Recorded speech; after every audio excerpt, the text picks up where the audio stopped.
Get 'em, Jimmy, where low shack at? The bottle's getting empty up the Kraken. We stacking chips, all of it's what I want. Plus money winners, that's what I'm on. You can say I'm gone. I prefer elevated public sports radio. Time to get educated, get produced. Leave the juice, letting loose with so much abuse that the bookies wanna call it truth. They getting slaughtered. Can't forget Jeff and low baggers in the chat. That's a lethal weapon 'cause we be pubbing.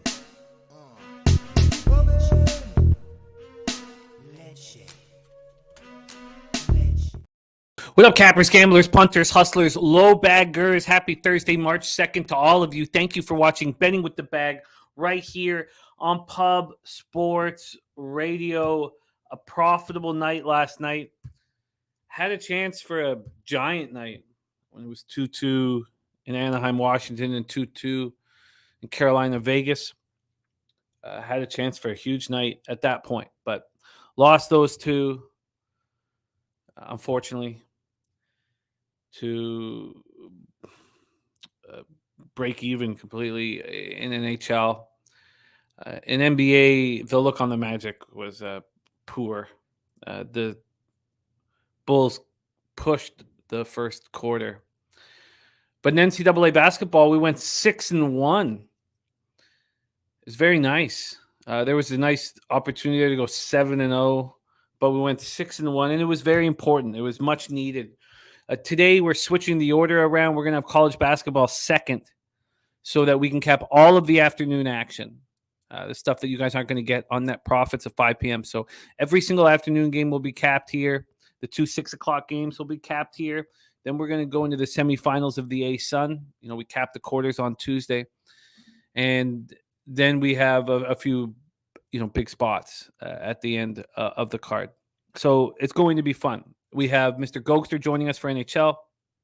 We have Connor Mack joining us for college basketball. And then we have Billy Brisbane joining us for NBA. So we have a stacked show. It's imperative. Stack is the right word. It's imperative that we stack winning days. It was important to have a winning day last night. It didn't take the pressure off or the stress off, but it was good. We need to keep winning. We need to stay focused and keep winning. It is imperative. There were some really strong looks yesterday. The double up on the Edmonton Oilers. That's as easy as capping gets. First period, full game. The double up on St. Francis, Pennsylvania. We were so confident in that spot. It was just such an easy cash. There was some excellent work. There was excellent work with the chat. We had DC Capper and Piker both loving this Wagner Sacred Heart under. The more I sat with it, even though it had gone from 130 down to 128, it was actually 127.5 in some books. I jumped on it. That was a very easy casher. Ohio State was a very easy casher. Vandy, Kentucky under was an easy casher. Now, I got talked off a couple spots that I would have had big cashers on, but it's okay in college basketball. It's okay, because we are seeing things clearly, but it must continue. Shout out to all the cappers in the chat. Great to see all of you guys. Sean Sullivan in the house, Rob Garvey, Ron Walsek. Saturday, Gulfstream, the Canadian Turf Race number 3. Emmanuel will be the winner. Well, Ron, we're going to be live all day on Saturday. Two of your guests, too, Mr. Gogster and Connor Mack, will also be riding with me. They'll be guests on our show. And Ron Walsek, I love that. That will help that big turf race, Gulfstream. Huge races at Gulfstream on Saturday. The road to the Kentucky Derby. These are big prep races. Fountain of Youth is always has a say in the favorites in the Kentucky Derby. We'll have to see in the Florida Derby, of course. So Gulfstream's going to be big. San Felipe over at Santa Anita is going to be big in a real race, unlike the Robert B. Lewis. And then we got the Gotham at Aqueduct. So we have a huge day. Thank you for sharing that with us, Ron. My man, Ron. Those of you who don't know, Ron, great guy. Absolute great guy. And he's been around the race game for a long time. He's been around the Greyhound race game in Florida. And back in the early 80s, he was the first person to start getting homes for the retired racing Greyhounds.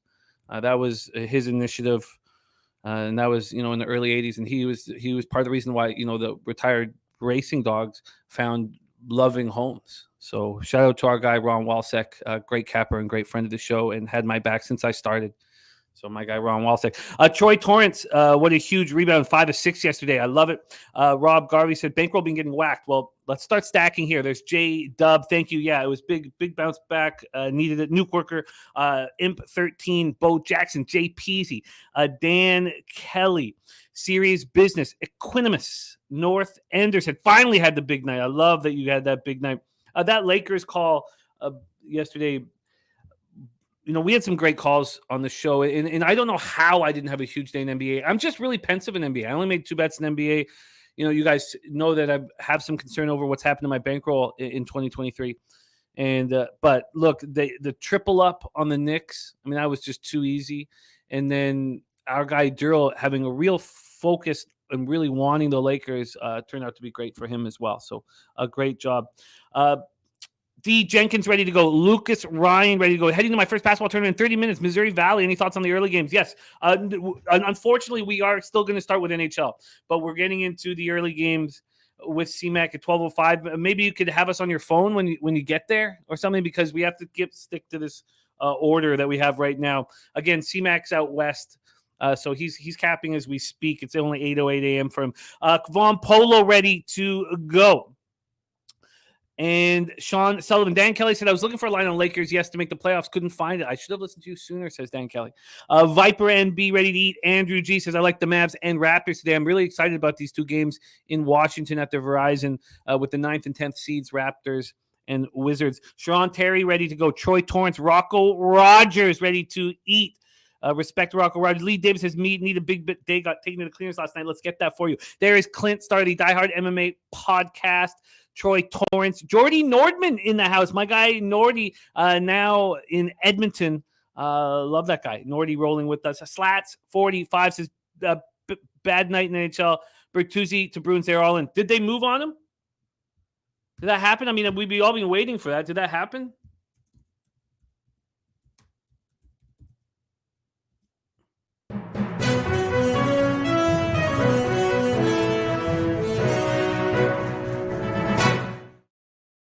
Wow. Muted, just disappointed, fucking ruined it. Brosta's back. The Bruins are back. Tyler Bertuzzi's good. The Bruins are winning the cup. Wow. That's wow. I mean, it's too late probably to get on board, but that's a huge piece. The Bruins are juggernauts. Having him, that's huge. I'm looking at you, DG, you son of a bitch. You said the Hurricanes were better. Suck it. That's fair. That's fair. Wow. I didn't realize that happened. I told Turnsy, I was like, I'm waiting for it. I said that to him like an hour and a half ago, 2 hours ago this morning, but I didn't realize that it happened. All right, let's keep rolling. Nasty Nate. There's Nilo. I haven't seen Nilo in too long. Coin. Jason Turgi. Alfred 44 says Northwestern moneyline blew a 17 parlay. Damn it. That was my lone loss. Northwestern minus 4.5. My lone loss. And Penn State Northwestern under 133.5 made it through overtime.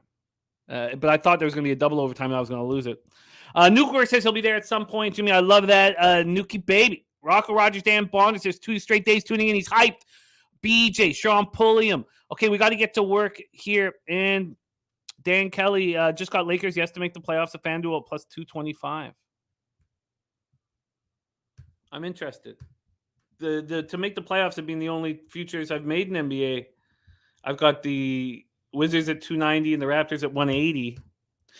Johnny Guns, I do not do the same unit size for all sports.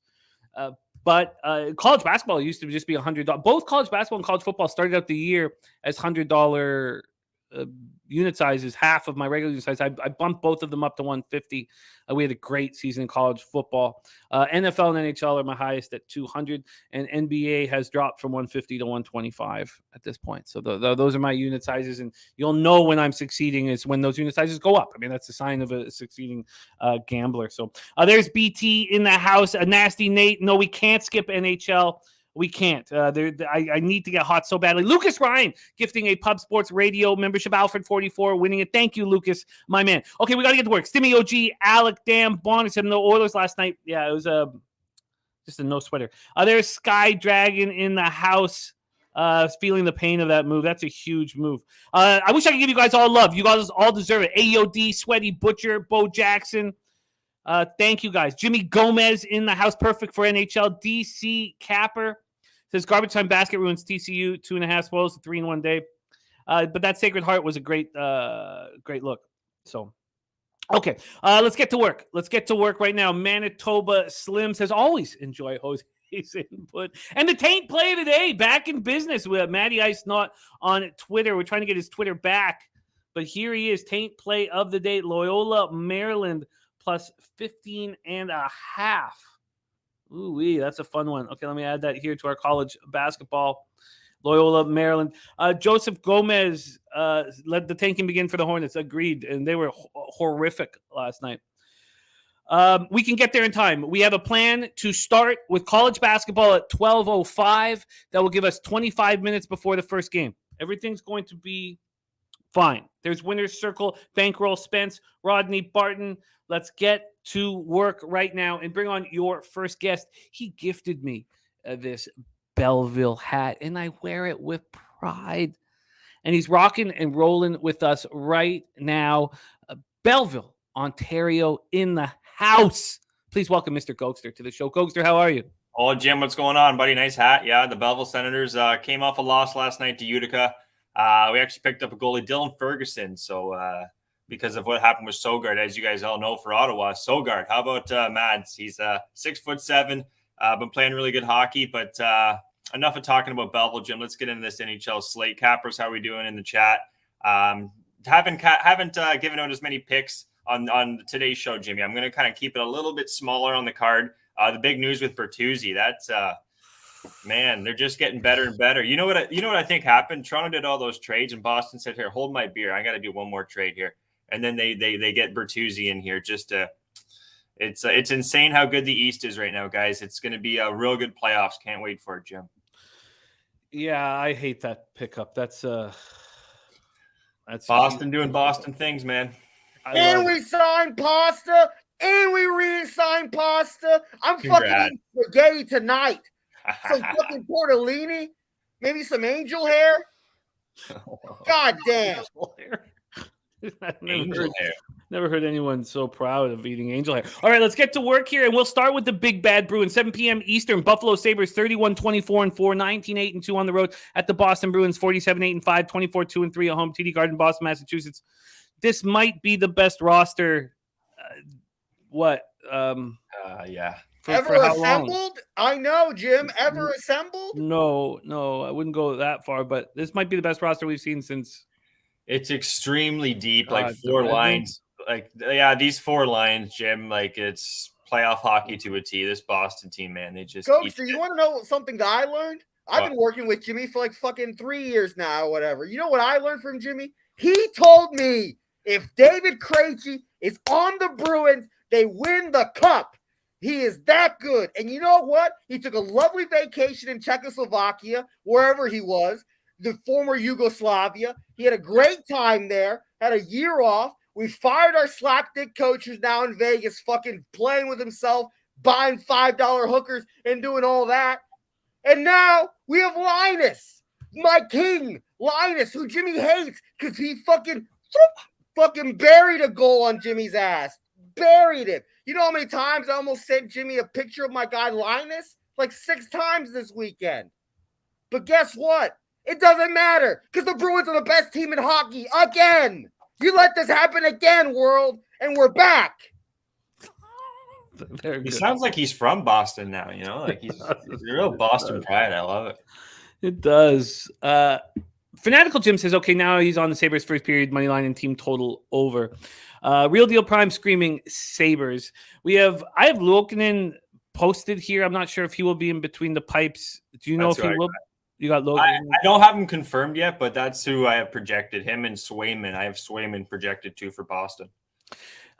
Oh, you have Swayman projected. Okay, interesting. Yeah. Interesting. Lokinen 15-8 and 2, 3.5, 7 goals against average, 893 save percentage. I did have a Yolmark listed. Buffalo 5-5 and over the past 10, 20.7% power play, 63.6% penalty killing. Boston 9-1 and 0, 12.9% power play, 89.7% penalty killing.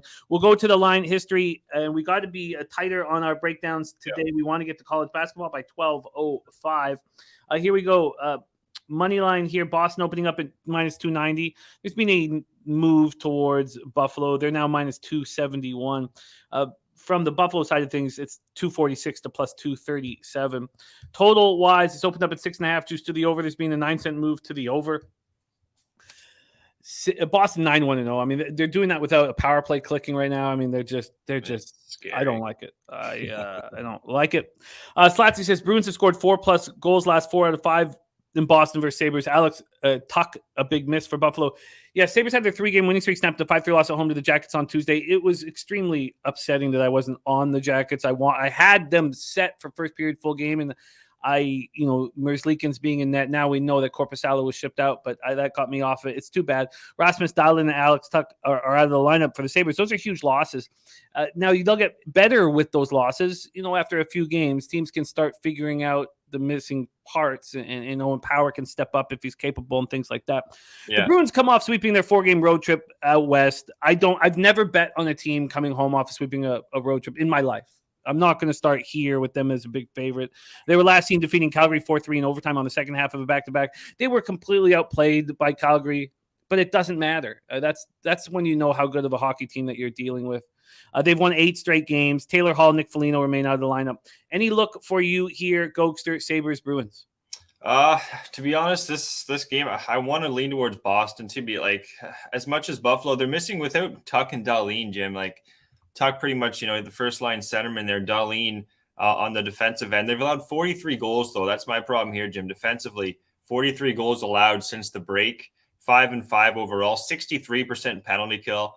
I don't want anything to do with this game, really. Luukkonen, he is 4-0-1 since January 1st, guys. He's got wins, but since the break more recently, he's got an .852 save percentage and a 5.32 goals against, Jimmy. And when you don't have Dahlin at the back end, and what I'm seeing here, no Tuck, Stillman also out. So I think this is just a game I don't really want anything to do with. The line is crazy for a team like Buffalo that can score, but maybe you have a chance to take advantage of a Boston team that's coming off the road trip, just signed, as you guys know, Bertuzzi. I got nothing on this game.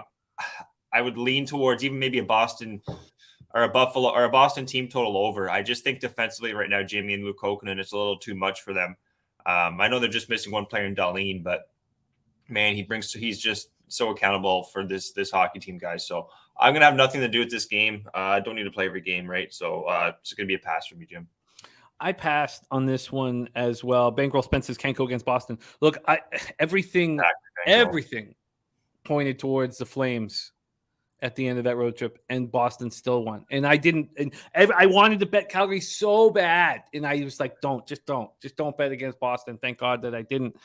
But let's move on. Boston, my goodness.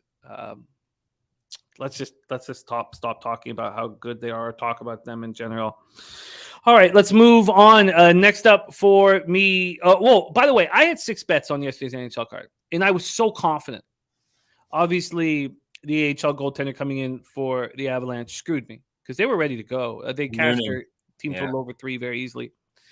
But I've made 6 bets on this NHL card, and I'm very confident in it. So I have 6 bets locked in, but neither of these 2 games are locked in. 7 p.m. Eastern, Seattle Kraken 33-21-6, 18-9-3 on the road to Detroit Red Wings, 28-24-8, 15-12-3 at home. Little Caesars Arena in Detroit, Michigan. Philip Grubauer, I don't know if he will be in net. Do you expect Grubauer? Yeah, front end of a back-to-back. I have Grubauer listed here, but not confirmed. 8-11-3, 3.10 goals against average, 893 save percentage. Ville Husso on the other side, 23-15-5, 2.90 goals against average, 904 save percentage, 3 shutouts. Seattle 4-5-1 over their past 10, playing very underwhelming hockey. 17.9% power play. Penalty killing has become an Achilles heel issue for them. 71% right now, but not it's not strong. It doesn't look good. They're getting completely overwhelmed on the penalty kill. Detroit 6-4-0, 23.7% power play, 78.8% penalty killing. Let's take a look at the I had it up. My bad. Let's take a look at the line history here for Detroit, Seattle. We have Seattle opening up at minus 106. They're now minus 118. 12-cent move towards them. Look, I get it. I get it. I don't know what we are going to get from Detroit here. This total opened up at 6. It's moved to 6.5. It is juiced to the under. I don't. But I do not want Seattle on the road. I don't care that they're 18-9-3. Of course, that they had spectacular numbers on the road before, and they're coming back to earth. Kraken snapped their 3-game losing streak with a 5-3 win in St. Louis on Tuesday. Burakovsky out at least another week, and sadly, it looks like Jonas Donskoi's career is over. Why is that? Post-concussion syndrome. Yeah. But he'll give it a go, I'm sure, at some point in the summertime and late summer and see if he can go. But it's sad news out of the Donskoi camp. Red Wings coming off a disastrous back-to-back in Ottawa, losing 6-2 on Monday and then losing 6-1 on Tuesday. Yzerman waved the white flag. He traded Philip Roenick to the Canucks. It's an excellent trade for the Red Wings. It's an absolute, I just can't fucking believe it. Just over and over and over again, the Canucks management decisions are shockingly bad. We sent over that conditional first-round pick that we got from the Islanders, and we gave them our own 2023 second-round pick. If those of you who have been following the scouts, this is as deep a draft as we've seen in 10 years. They're raving about this draft, and we just handed over a first-round pick. We had 2 first-round picks and a second-round pick, and now we have 1 first-round pick. Absolutely atrocious decision-making. Yzerman. And so that first pick, remember, that's a conditional pick, so if it falls within the first 12 selections of 2023, the Islanders have the option to defer it to 2024. Yeah. So, and then I expect Tyler Bertuzzi to be traded to the Bruins this week. I was at the bottom of it, and there he is right now. This morning, yeah. I for the life of me, we can get into it maybe a little bit in the Canucks. Let's not bother with it. Let's not get hung up on this. How horrific the Canucks decision making is.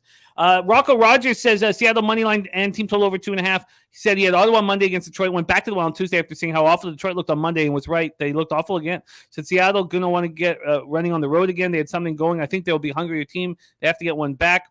Yes, real deal prime. That means that Detroit has given up. Who said that? Great point. Great point in the chat there. I agree with whoever said that. Rocco about Seattle. Yeah, I agree with that. They were coming off all those wins on the break. I was just looking. They haven't put together a 2-game winning streak on the road yet. This is one they should be. They just lost their big player in Bertuzzi. He was playing decent off the break, but those 2 losses against Ottawa, that was really lifeless. And you saw Chucky call on their whole team, and just no one stepped up even after that second game. Really disappointing. I actually lost $20 at work on Detroit, so not too happy with this team right now. I would lean towards Seattle. Just their goaltending, Jimmy, is subpar with Grubauer. Grubauer, just watched his last game. He looks like he doesn't have it anymore. Just problematic with him just flopping. He looks like he's a fish out of water, which isn't a good thing for Seattle.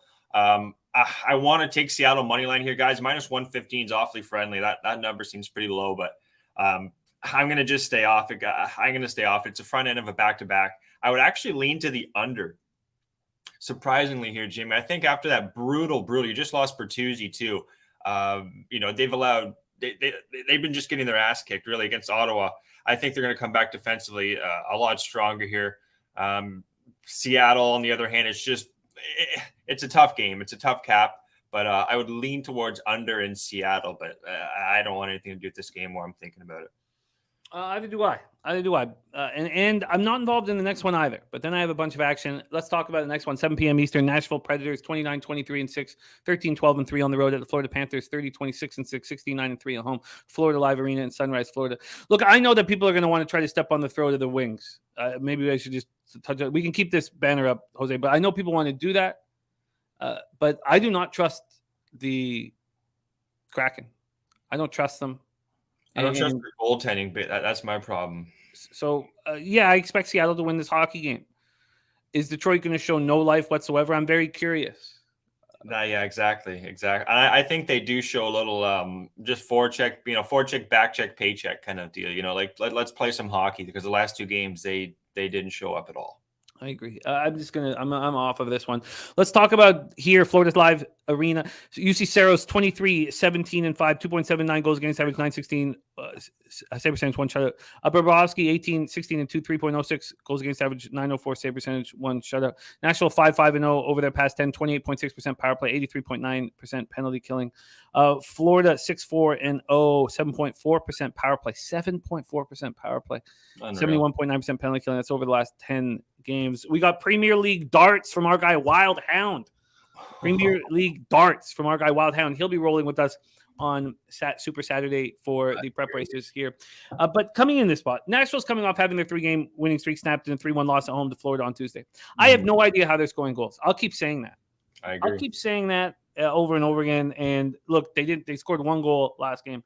Let's just go over to the movement in this one. This one opened up with Florida minus 166. They're now minus 183. And total-wise, it's opened up at 6.5. Heavily juiced to the over. It's now even heavier juiced to the over. They picked up Granlund, eh? They did. Yeah.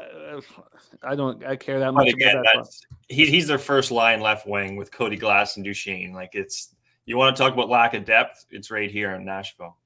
I'll tell you what. Philip Forsberg's missed 8 straight games. We're told that his return is imminent and may come tonight. Ryan Johansson's out at least 2 more weeks. I don't know if he comes back this year. Equanimus says over, but there's no way that I'm going to bet the Panthers off their best game of the year. It's by far their best game. They outshot Tampa 17-3 in the first period in sold-out Amalie Arena. Yeah, that's crazy. I'm not going to bet them. But you know what? I think I'm going to be on the opposite of you, Equanimus. I'm almost certain I'm with you, Jim. that Nashville is not going to keep scoring. And the way Florida's set up, sure, they scored those 3 goals in the first period, but they were playing some tight hockey. They don't have Barkov. I don't know. I've got to double check to make sure that he's going to remain out, but he's dealing with that hand injury that seems to be lingering. That's a big loss for them. They don't have Sam Bennett, so there's their top 2-line centerman. Not Flush On says Florida will give up goals tonight.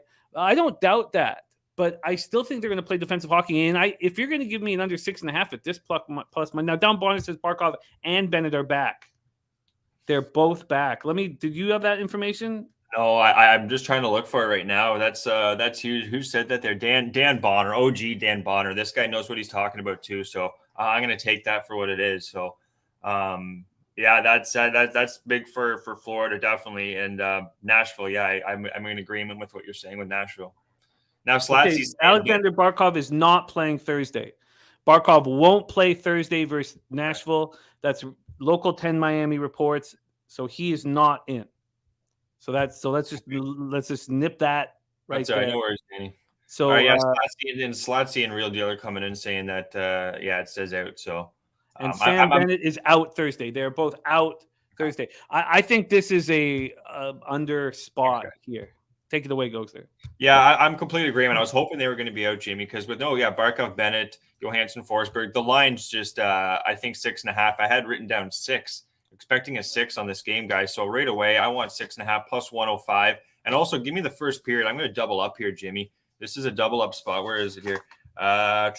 First period under 1.5 plus 135.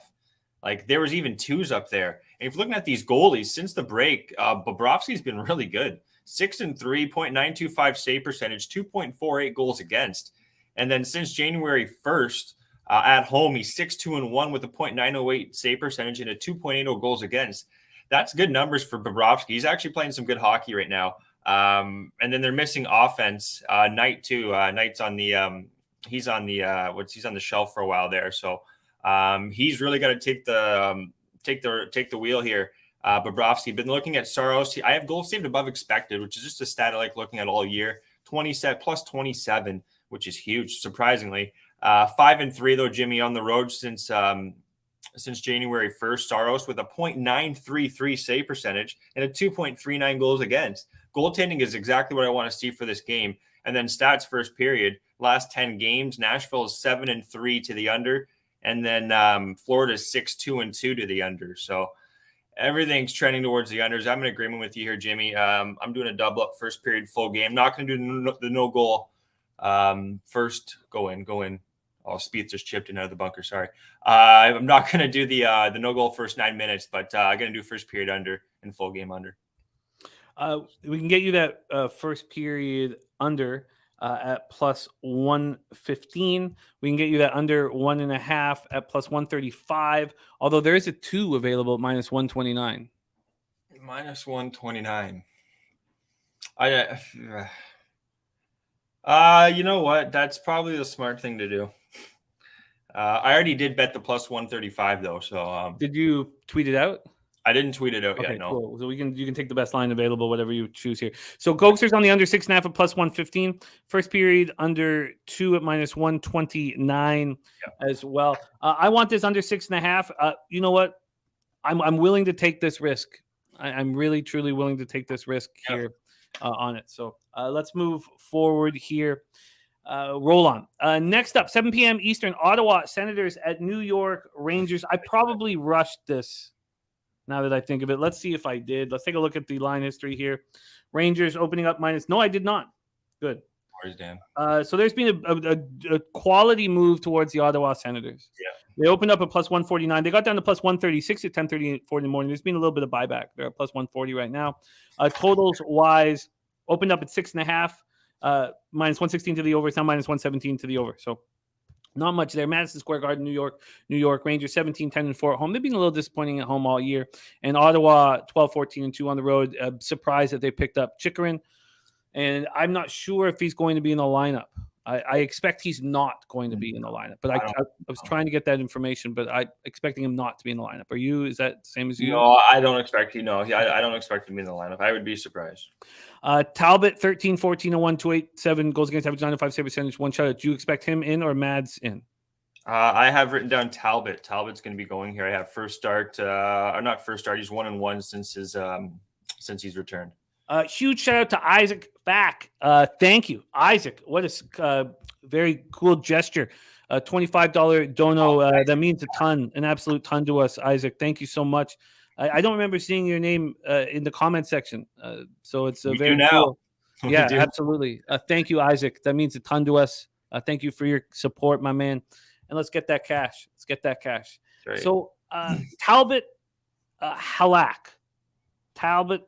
We've got already a look on the Illinois State Northern Iowa game. I'm going to copy that here, DC Capper. And you helped me move on that Sacred Heart spot. So I've got that ready to go. That game pops off at 1 p.m. Eastern. That's the second game that we're going to be capping today. Okay, let's get back to this spot here. And this is a double-up spot for me. Ottawa 6-3-1 over the past 10, 17.9% power play, 91.1% penalty killing. I love that. I love looking for that. You'll see that I'm on the Minnesota Wild today. And they have 100% penalty killing over the past 10 games. Diehard says Chikrin took a red eye to get out there. He wanted to play tonight. Maybe they do throw him in. Sammy Calmer says, "Are you concerned about Shesty?" Why did I think it was going to be Halak? And didn't Shesty play last night?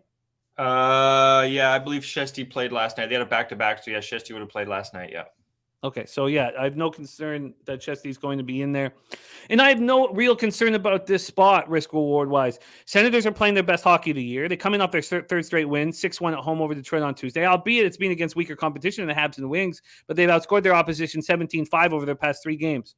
Rangers are on the second half of a back-to-back after winning at Philadelphia yesterday 3-2 in overtime. Patrick Kane will make his debut tonight for the Broadway Blue Shirts. There's going to be a ton of excitement. I just, look, I think it's going to help them in the long run.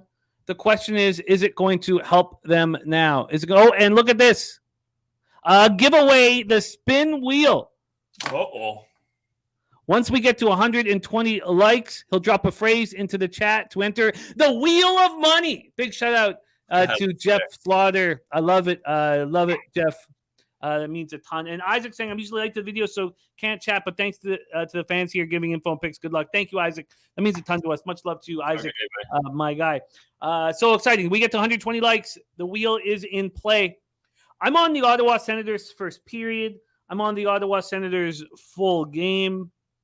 I knew that there's going to be fanboys all over the Rangers. It's gone 10-cent move even since I bet it here, and the first period is still at 125. I thought maybe I should wait, but it was just too smart of a spot. It was just too sharp of a spot, and the market was moving towards Senators. I was like, okay, we're not going to wait here. Yeah. So I'm on Senators first period and full game. Take it away, Goldster. All right, yeah, this is the old Belleville Center, Ottawa Center. This is my team. The thing with Talbot, Jimmy, he's had one game since the first start since his injury. He lost 4-0 to Carolina. I know this is a bit of a different team since then, but I got to see it before I believe it with Talbot. You're playing a Ranger team that can fire on all cylinders. They beat Philly, played 4 periods too. I believe that went to overtime last night, which doesn't help them. But there's enough offense on both of these teams, even without Norris, who imagine if this team had Norris too, Jimmy. I'm just thinking about that. If Ottawa had Norris too, wow, they'd be a hell of a hockey team. But without Norris and Kane's going to make his return. I think there's too much offense out here, to be honest. With Halak going, he's looked okay, guys. He's been 4-1-1 at home since January 1st, but 8.884 save percentage since the All-Star break, 3.20 goals against. I'm expecting goals here, Jim. I know even if I don't expect Chychrun to play, but if he does, then it does help. But I think this is a goal fest. I really do. Ottawa right now, guys, they're humming, they're scoring, just on all cylinders right now. I'm going to take first period, both teams to score. I'm going to even do double up, Jim. Both teams to score 3 goals as well. This is more of a gut feel play here. The stats can maybe tell you otherwise, guys, but just with these two offenses and even the 91% power penalty kill for Ottawa, it's been really good, Jim. But for the most part, that's not I think the Minnesota one's more sustainable than Ottawa. But we'll see. But I think there's going to be a lot of offense here in this hockey game. All right. Lee Davis saying Talbot 10-2 to the under on the road.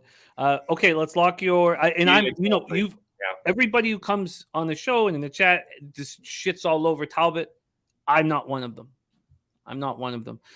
Okay, what's your first period? Both teams to score, Goldster? We're doing that at plus. So if we get one of these, we're going to be in the black, guys. Plus 155, both teams to score first period, and then both teams to score 3 goals at plus 155. Okay. Yeah, even though all the numbers are saying the under, guys, I'm going to go with the over. I got 145 and 125 full game first period, respectively. We move on. This is another spot I'm attacking with vigor. 7 p.m. Eastern, Pittsburgh Penguins 30-21-9, 14-12-5 on the road at Tampa Bay Lightning, 37-19-4, 22-5-3 at home, Amalie Arena in Tampa, Florida. Tristan Jarry 18-7-5, 2.73 goals against, average .918 save percentage, 1 shutout. Vasilevsky 28-15-2, 2.56 goals against, average .919 save percentage, 2 shutouts. I've moved on the side and total in this spot. Let's discuss it immediately. Yeah. First off, sidewise, Tampa Bay opening up at minus 166. They're now minus 161. That surprises me. At 145 this morning, they were at minus 173, and the market was moving towards them, and I agreed with that move. Total-wise, this opened up at 6.5 minus 121 to the over. It's come back 3 cents. It had come back 9 cents, but it's come back 3 cents. We have Pittsburgh 5-5-0 over their past 10, but they're on a 3-game winning streak. 15.2% power play, 71.4% penalty killing. Tampa Bay 5-3-2, 23.5% power play, 92.3% penalty killing. Pens coming off their third straight win, 3-1 at Nashville on Tuesday. It's not about the Pens. Yes, they're playing better hockey than they played. Yes, they're turning it on at the right time. Great. The Lightning are playing their worst hockey of the year. I don't believe it's going to continue. And I don't feel like I'm trying to catch a falling knife. They've lost 3 of 4. They're coming off an ugly 4-1 loss at home to Florida. They were outshot 17-3 in the first period. I couldn't believe it. I can't imagine what Alex Hills, he had beautiful seats at that game, and he was on the Lightning with me. I can't believe what he was witnessing with Florida all over them. Yeah. The loss came on the heels of a 7-3 loss at Pittsburgh on Sunday night. I simply do not – graphic, I'll switch that here. Sorry, thank you for mentioning that. There we go. I simply do not believe that the Lightning – will continue to struggle at this level. I simply do not believe that they will not care against a team that destroyed them on 5 nights ago, off getting outshot 17-3 in the first period. It's too close to the playoffs. I'm on Tampa Bay -1, and I'm on the under. I could have taken the Penguins under, but I don't like taking dogs, team total unders. I only like taking favorites unders unless I'm really, really confident. So I took the full game under. So I have the under 6.5. I think it's going to be playoff type hockey. And the game in Pittsburgh was not playoff type hockey. Both teams were on the second half of a back-to-back. There were reasons why it wasn't playoff type hockey. This one's different. Take it away, Gogster. Floor's yours. Well, who was the net for that game, guys, for Tampa Bay? It was Elliott. It wasn't Vasilevsky for that game against Pittsburgh. So another thing, Florida, they didn't crush Vasilevsky. He still had a .925 save percentage, but he allowed 3 goals, had the loss against Florida. This guy doesn't lose more than 1 game in a row. You have to search for it. Again, it was that back-to-back when they played Edmonton, Calgary. So bounce back is definitely in the question here. Is available for Tampa Bay. It's just, why is this line dropping? This is the only real. Pittsburgh's playing great hockey. Yeah, I guess that's what it is, Jim. And we can just see that, you know what, like the revenge factor here for Tampa's there. And the fact I'm just seeing here, you know, Vasilevsky didn't play in that game against Pittsburgh. He's coming off a loss at home. He doesn't lose back-to-back games like that at home. So this just has Pittsburgh written really all over it.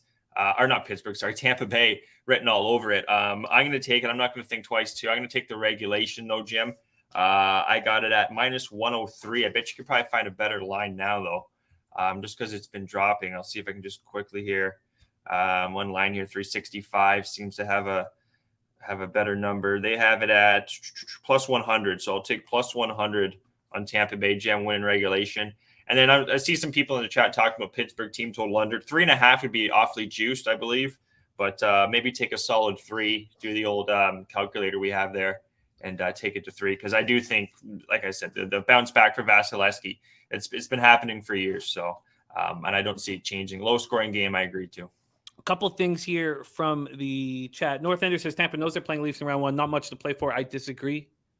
They picked up Tanner Jeannot too. Wait till Tanner Jeannot. You guys see this guy. He's, you know, bruiser. Like, this is all these trades are, yeah, they're all like just tough. Like, they're playoff hockey. Boston, Toronto, Tampa Bay, you know, Ottawa, they did the best they can. But those 3 teams, Tampa, Boston, Carolina, that's one team I'm kind of disappointed in, Jim. What moves have they? They didn't really make any big splashes, and they had a lot of cap space, I believe, to work with. So, but those 3 teams, guys, they just, one of them are going to win the cup, I believe, this year. If it's Boston, Tampa Bay, or maybe even Toronto.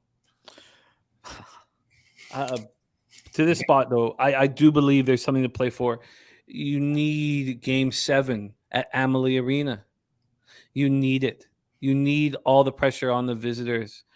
Even if Game 7's in Toronto, all the pressure is going to be on Toronto. But still, you need to be home. You want to be home, and you want to be playing good at the end of the year. And I agree with Fanatical Jim that Stamkos shouldn't be on the ice for 23 minutes. They've been playing their top line hard all year. But let's roll on. Gogster on the Lightning regulation +100. I'm on Lightning -1 and the under 6.5. We move on to 8:30 p.m. Eastern. So Gogster, at this point, we have 22 minutes, and then I'd like to get on to college basketball. 8:30 p.m. Eastern, Dallas Stars at Chicago Blackhawks, 21-34-5, 12-16-3 at home. United Center, Chicago, Illinois, and another Matthew Murray here in between the pipes. I had to look this up for myself. I didn't know the kid. 25-year-old undrafted out of St. Albert, Alberta. Played 5 years of college hockey at UMass Amherst. So we're going to see his rival in Joseph Wall, who was, you know, at Boston College during that time. So, but that's in the next game. Here, Matthew Murray's earned his way here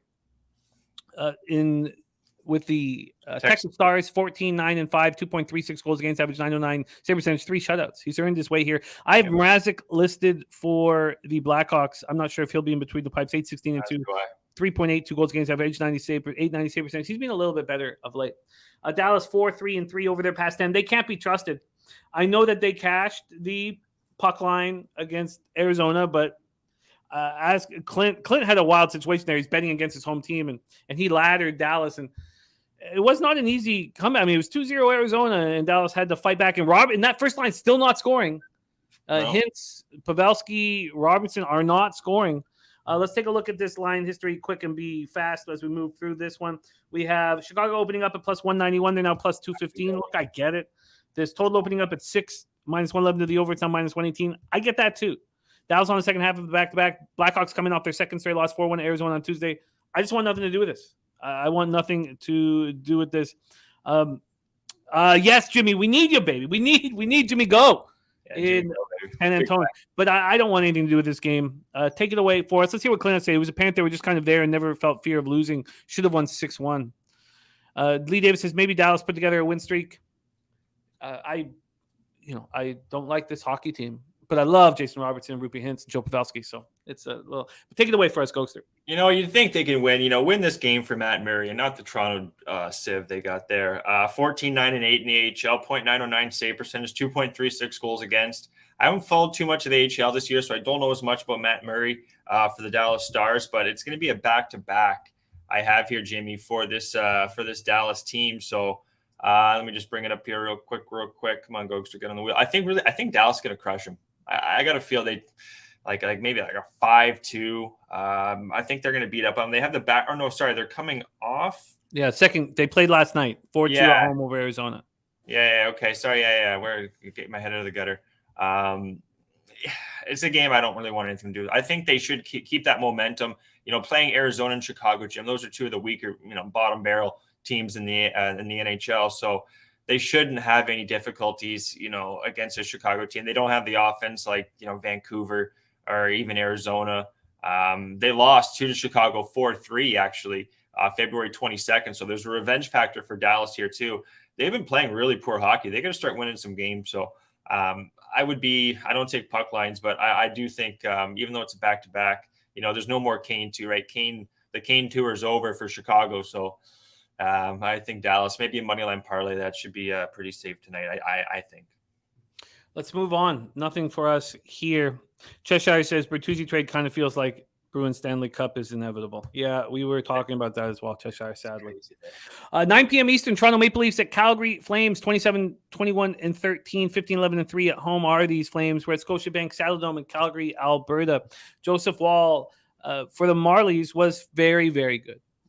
Third-round pick in the 2016 draft, come up through the system, played 3 years at Boston College, was going up against Matthew Murray when he was at UMass Amherst. For the Marlies, 14-1-0, 2.32 goals against average, 931 save percentage. He's been good here in small sample size in the NHL, 2.57 goals against average, 929 save percentage. Toronto 6-4-0, 30.4% power play, 95.7% penalty killing. Cheshire says it's still at 5-1. I have some interest in them at 5-1, I guess, sadly. Yeah. But let's stay focused here. Toronto 6-4-0, 30.4% power play, 95.7% penalty killing. Calgary 3-4-3, 22.2% power play, 71% penalty killing. This is the best work that Dubas has done. That doesn't mean they're going to get through the Lightning in the first round, but I love some of the pickups. I absolutely adore Luke Shen. Leafs are on the second half of back-to-back after that ugly 5-2 loss to Edmonton last night. With all these moving parts, new defensemen coming in, they're going to need a couple games. They're going to need a week to get rolling. Then I expect them to get rolling, and we're going to be wanting to back them. Flames coming off their third straight loss, 4-3 at overtime at home last night. Even when they completely outplay the opponent, they can't be trusted to make money. By the way, we get to 120 likes. The wheel is in play. The wheel of glory. Take it away for us here. I'm not in on this one. Toronto, Calgary. Oh man, this is tough. Yes, look at what Wall's done too, guys. He's been 7-7 2021, 2022 6-7. This year, Jim, 14-1 in the AHL, 2.32 goals against, 0.931. Better defense, obviously with Toronto. All the acquisitions they've had, this line is, again, why is it plus 105 for Toronto? I know it's a back-to-back, but it's now plus 110. There's been a 17-cent move to the Calgary Flames. Well, you know what? And I was watching a couple Calgary games before they had those losses. Like they love to pepper the puck. They shots on goal. They've been really shots on goal is their thing, right? But they just the opportunity of their shots, Jim, are not the greatest, if you know what I mean. Like they're a hard skating team of late, but they're just not a good hockey team, I guess, or their motivation, or I don't even know, like, what are you doing in practice? Like they don't have good set plays, I guess is what I'm trying to say. They got a lot of shots on net, but I have both teams to score first period here and a bounce back for Calgary. I have both teams to score 3 goals, but you know what? It's a tough one, but I want to take Toronto, but I'm going to stick with my guns here. Both teams to score first period. I'm going to take a Jim at plus, or no. Timeout. We're going to take first period draw. That's what I wanted to do. Plus 175. Coming off those 2 losses. And Toronto here, I with Wall, much better defense in front of them. I know it's Markstrom, but I'm expecting this 0-0-1-1. I expect this, Jimmy, to be I've been all right on the first period draws. I think this is going to be a real tight game after the first. No one's going to get too far ahead. And I do think Toronto get this one done in the end. But first period draw is what I want to do in this game. I'm not going to do the both teams to score 3 goals. but I'm going to do first period draw plus 175. You got it. You are in business. This is a tough game. I look forward to watching it, but I don't want action on it. Let's move on. 10 p.m. Eastern. I'll tell you a hockey game I won't watch. I'm not going to watch any more Vancouver Canucks hockey games. I think that's good. Honestly, Jimmy, you should, like, for your own psyche and feel good, right? Like, it's not doesn't work for me. And I will bet against the Vancouver Canucks, which I'm doing tonight. I'm on the Minnesota Wild -1. 10 p.m. Eastern. The Canucks are beat up. They're so beat up. I would like to fade them for the rest of the year. Yeah. So defensively, I mean, we brought in Riley Stillman, but I don't know if he's going to be ever in the lineup. Travis Dermott is on the IR. Ethan Bear, he's on the IR. Oliver Ekman-Larsson. I don't wish harm on anybody except Ekman-Larsson. Well, Jim Benning and Stu Jackson and Francisco Aquilini and probably Oliver Ekman-Larsson. But it's not his fault. I mean, it's not his fault. Like, you sign the contract you can get. And, obviously the Coyotes were smart enough to want nothing to do with him. It's just that Benning's such an ass clown that he picked him up. So he's out. And then we know that Mikheyev and Tanner Pearson have been out for a long time. Now JT Miller is out as well. Pedersen loves it. Pedersen wants to play 30 minutes a game on a shit hockey team. I don't know why. I can't. When I listen to him interview, he's all happy, go lucky, and I just wipe that fucking smile off your face. But Thatcher Demko is going to be in net tonight, supposedly. I have no idea what the hell he's going to do. I've got Marc-Andre Fleury listed for the Wild. I'm not sure if it's going to be him or Gustafsson. Do you know who it's going to be? I have Fleury and Demko written down here. Minnesota 7-1-2 over the past 10. They're playing really good hockey. 20% power play, as we said, 100% penalty killing. Now that's going on a little bit of a stretch. So we're at least 11 games of not allowing a power play goal. Vancouver 4-5-1, 23.3% power play, 71% penalty killing. While coming off their second straight win, 2-1 in the shootout at home over the Islanders. Jonas Brodin is out. He could be back soon. For the life of me, I just I cannot understand the deal you make when you pick up Hronek, who I love. I love Philip Hronek. I've been talking about him all year, but he's a 6'1", 195-pound defenseman. You pick him up when he's the final piece of your puzzle. That's when you pick up Philip Hronek. Yeah. Canucks coming off their second win in 3 games, 5-4 in overtime at Dallas on Monday. I certainly do not believe that this will continue. I hope that Besser's traded to the Wild today. We don't want him on our hockey team. We don't want him in our city. I don't want to talk about him ever again. Take it away here, Gogster, Wild Canucks. You know what? I think you sold me on the Wild, Jim. Brock Besser, and also no JT Miller too, right? No Miller. Hronek's not playing. Dermott, Pullman. The list goes on. What do you think of Noah Juleson? Really quick there. Are you a fan of Juleson? Juleson? I don't really. I need to study more before I have a real educated. Because I know he's been in the system for a while there, and he's with Quinn Hughes. I have here on the first line. So, but he's just got this one game where he'll be there. I mean, we don't expect this. We're just we have a litany of injuries right now. It is. I had written down in all honesty here, no goal in the first 9 minutes, but I don't think I need to try and be cute with that. I think the play is. I was talking about a money line earlier with Dallas. I think what I'm going to do here is I'm going to do Dallas. And this is just kind of a new bet. I didn't have this pre. I'm going to do Dallas and the Minnesota Wild, Jim. I'm going to do them in a money line parlay. I can see plus 122 at one book. I got a couple of them open right now, so I'm going to just keep clicking away here and see what one's going to give me the best number here. Plus 124, I'll take that. Plus 124, guys. Dallas, they could also, Jim, I'm seeing there's a chance they could be Ottinger going again. I doubt it just because he's played so much, but he only did face 18 shots last night. So that's kind of a light workload, but Dallas should get this one done. And then looking at this game we're talking about, with Vancouver, they've been a tough cap. They show up when you don't expect them to. And then when you think they might be able to get a win, they'll lay an egg. With Demko back, Jimmy, that's, his first game back at home too. That's kind of why I was looking towards no goal in the first 9 minutes. Maybe, they just, for 9 minutes at least, kind of show up, but full 60 minutes here. Talk about Besser too. He could be traded to this team. This is his hometown. give me the Minnesota Wild guys. Get this one done. Money line tied in with Dallas money line at plus 124. You got it. You are locked in. Let's move on to the next spot on the board. 2 games left before we get into college basketball. We're right on time. Great work, Gogster. Next up for us, 10 p.m. Eastern. Montreal Canadiens 26-30 and 4-12, 15-3 on the road at the Kings, 34-28, 17-9-2 at home. Crypto.com. I have Jake Allen listed. Not sure if we expect him here at this point. Do you expect him? I got Allen and Copley. Yeah. 14, 18, and 2, 3.35 goals against average, 8.97 save percentage, 1 shutout. Copley 18, 4 and 2, 2.82 goals against average, 8.99 save percentage, 1 shutout. Montreal 6 and 4 over their past 10, 25.9% power play, 77.8% penalty killing. Kings 6, 2 and 2, 36.7% power play, 79.4% penalty killing. I find, you talk about Vancouver being a tricky cap. I find the Kings a tricky cap. But let's talk about Montreal. They're just absolutely devastated with injuries. Yet they keep playing decent hockey. Look at how many guys they have out now. So the Edmondson is day to day, but Gallagher out, Wi-Fi out for the rest of the year. Joel Armia out, Kirby Doc gone, Monahan, Weidman, Paul Byron, Cole Caulfield, Slavkovsky. I mean, it's wild. Insane. It's just wild, absolutely wild. Barry Smith, it's just too. By the way, there's not been a move towards Minnesota Wild, so.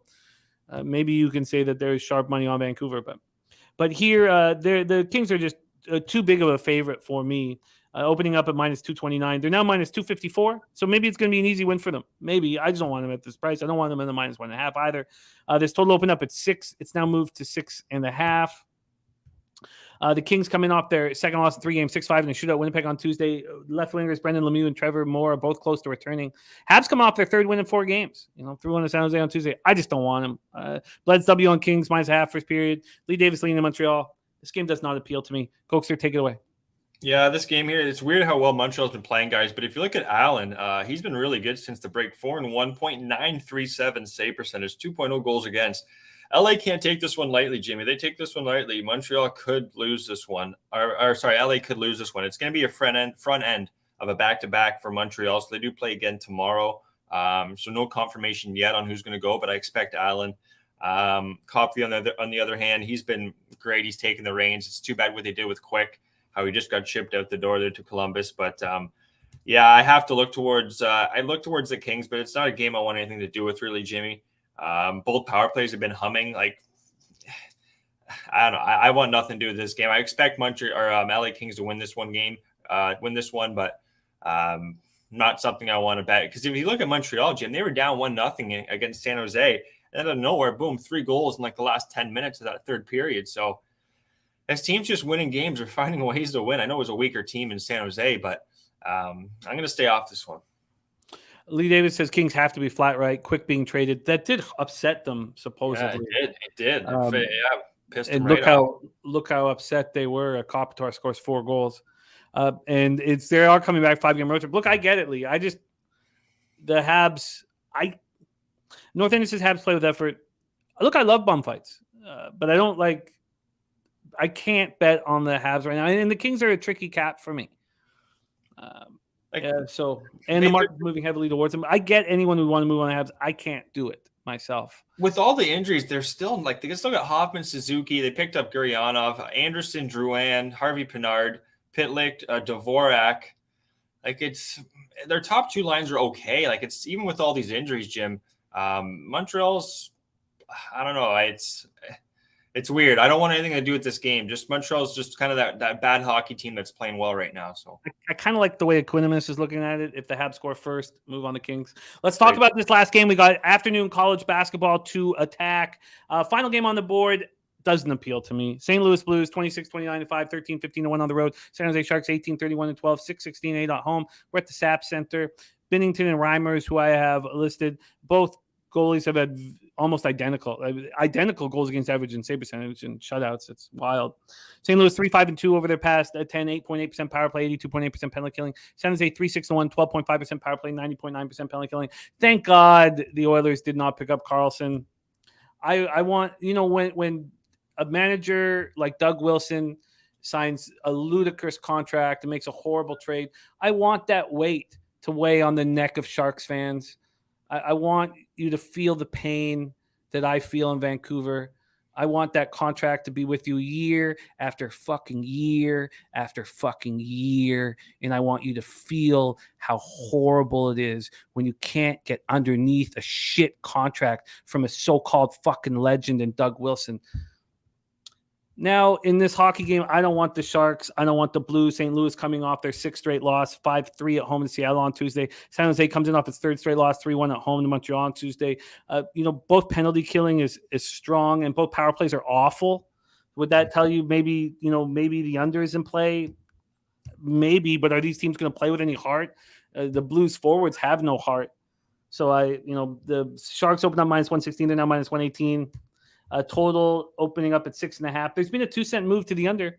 Is the under 6.5 a sharp look? That's what I'm thinking, Jim. You got me when you said that. That's what I'm starting to think here. Look at these offenses. This is the bum fight of the night. And then the penalty kills have been solid. So if they do take a couple power penalties, I don't see too much happening. It's not a game I really want much to do with, though. But the under kind of does sound appealing at 6.5. Kind of does, actually. Yeah, kind of does. I mean, because Seattle's playing a much more offensive game and they're not keeping the puck out of the net, so we can kind of move away from that. Any team that has Colton Parayko, we know that they can play sound defensively. It's just they're not playing for anything. You know what? That's a meaningless game. Yeah, it's a meaningless game. That under might be something that I. You know what? Let's do a little project here. I'm gonna do a little tester. See if this works out here. Bum fight, nothing to play for. I'm gonna take the under 6.5 -115. I'm gonna add that on.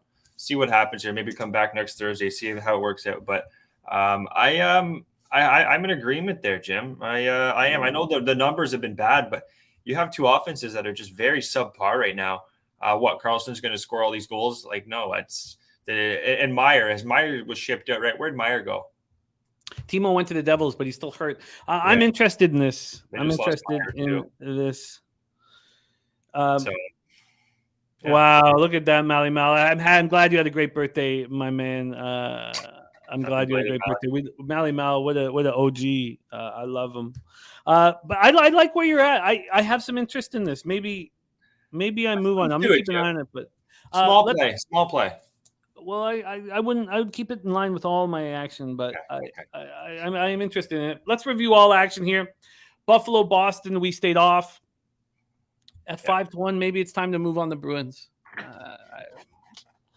Kraken, Red Wings, no move here. Because I'm going to add the under 6.5 in Nashville, Florida at plus money. So maybe Gogster's on that at plus 115 the first period, under 2 -129. Gogster's on first period, both teams to score, and both teams to score at least 3, both at plus 155 in Ottawa, New York. I'm on Ottawa full game and first period. Then Gogster's on the Lightning in regulation at plus 100. I'm on the Lightning and I'm on the under. And I don't care how bad I looked betting them against Florida. I'm going right back to the well, and I expect to be paid. Then Dallas, Chicago, we're off. Gogster's on first period, draw, Toronto, Calgary. Then I'm on the Wild -1. I think I got that at like -104, I want to say.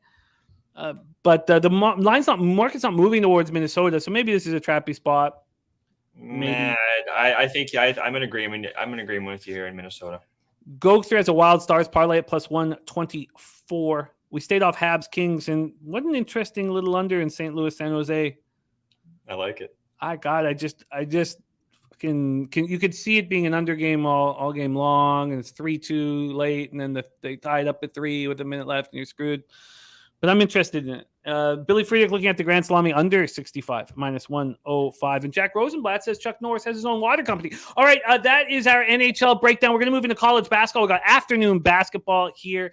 Mr. Gogster, it's not too much longer. So you're going to be over here at the new spot. Hey, you had this crash last year. You had to crash in Parkdale. Oh, good times. Good times. Now we're moving in the right direction here. We got a house. I'm looking forward to have you over, my man. Gogster, get that cash. And thank you for sharing your hard work with us. And follow Gogster on Twitter at EGO47_. Also, his golf shows on Monday are popping off. So make sure that you stay with that. And you can catch him on Saturday with me on the Horse Show. And then on our Sunday live stream, which starts at 7 p.m. for the 7:30 game Knicks Celtics. We're also going to do Avalanche Kraken. That's right. And about half an hour before that game starts at 9 p.m. Eastern, Goldster is going to come on at 8:30 to our live stream and give us his looks for Kraken Avalanche. Goldster, any last words before we put a bow on this? I'll just give out my 6-pack in golf here for you guys. I got Fitzpatrick, Burns, Spieth, Hovland, and Fleetwood, along with our guy Ricky Fowler. Could be Ricky Fowler, Jim's first one in a while. But yeah, guys, it's great times as always capping with you, Jimmy, especially. I can't wait to see you in Toronto and everyone else in San Antonio. Guys, be good in the chat. Check me out, Eagle47 on Twitter. There he is, Mr. Gogster. We're going to have our guy C-Mac joining us here shortly. But let's move into college basketball. Coming off a big 6 in 1 day plus 4.9 units, and it was needed desperately. This is a big time of year where a lot of money can be made. And I needed the help with the bankroll, but I also needed just the confidence. Ohio State was an easy casher. Maryland, Ohio State under was a push. At 135. Vanderbilt, Kentucky under 145.5, easy casher. St. Francis, Pennsylvania, first half full game. That was a great cap. So easy, catching those so easy. And I'm interested in St. Francis as we move forward in this tourney. Wagner, Sacred Heart, that was listening to DC Capper, listening to Poker Addicted, our guy Piker, agreeing and moving on it. Northwestern minus 4.5 was my lone loss on the board.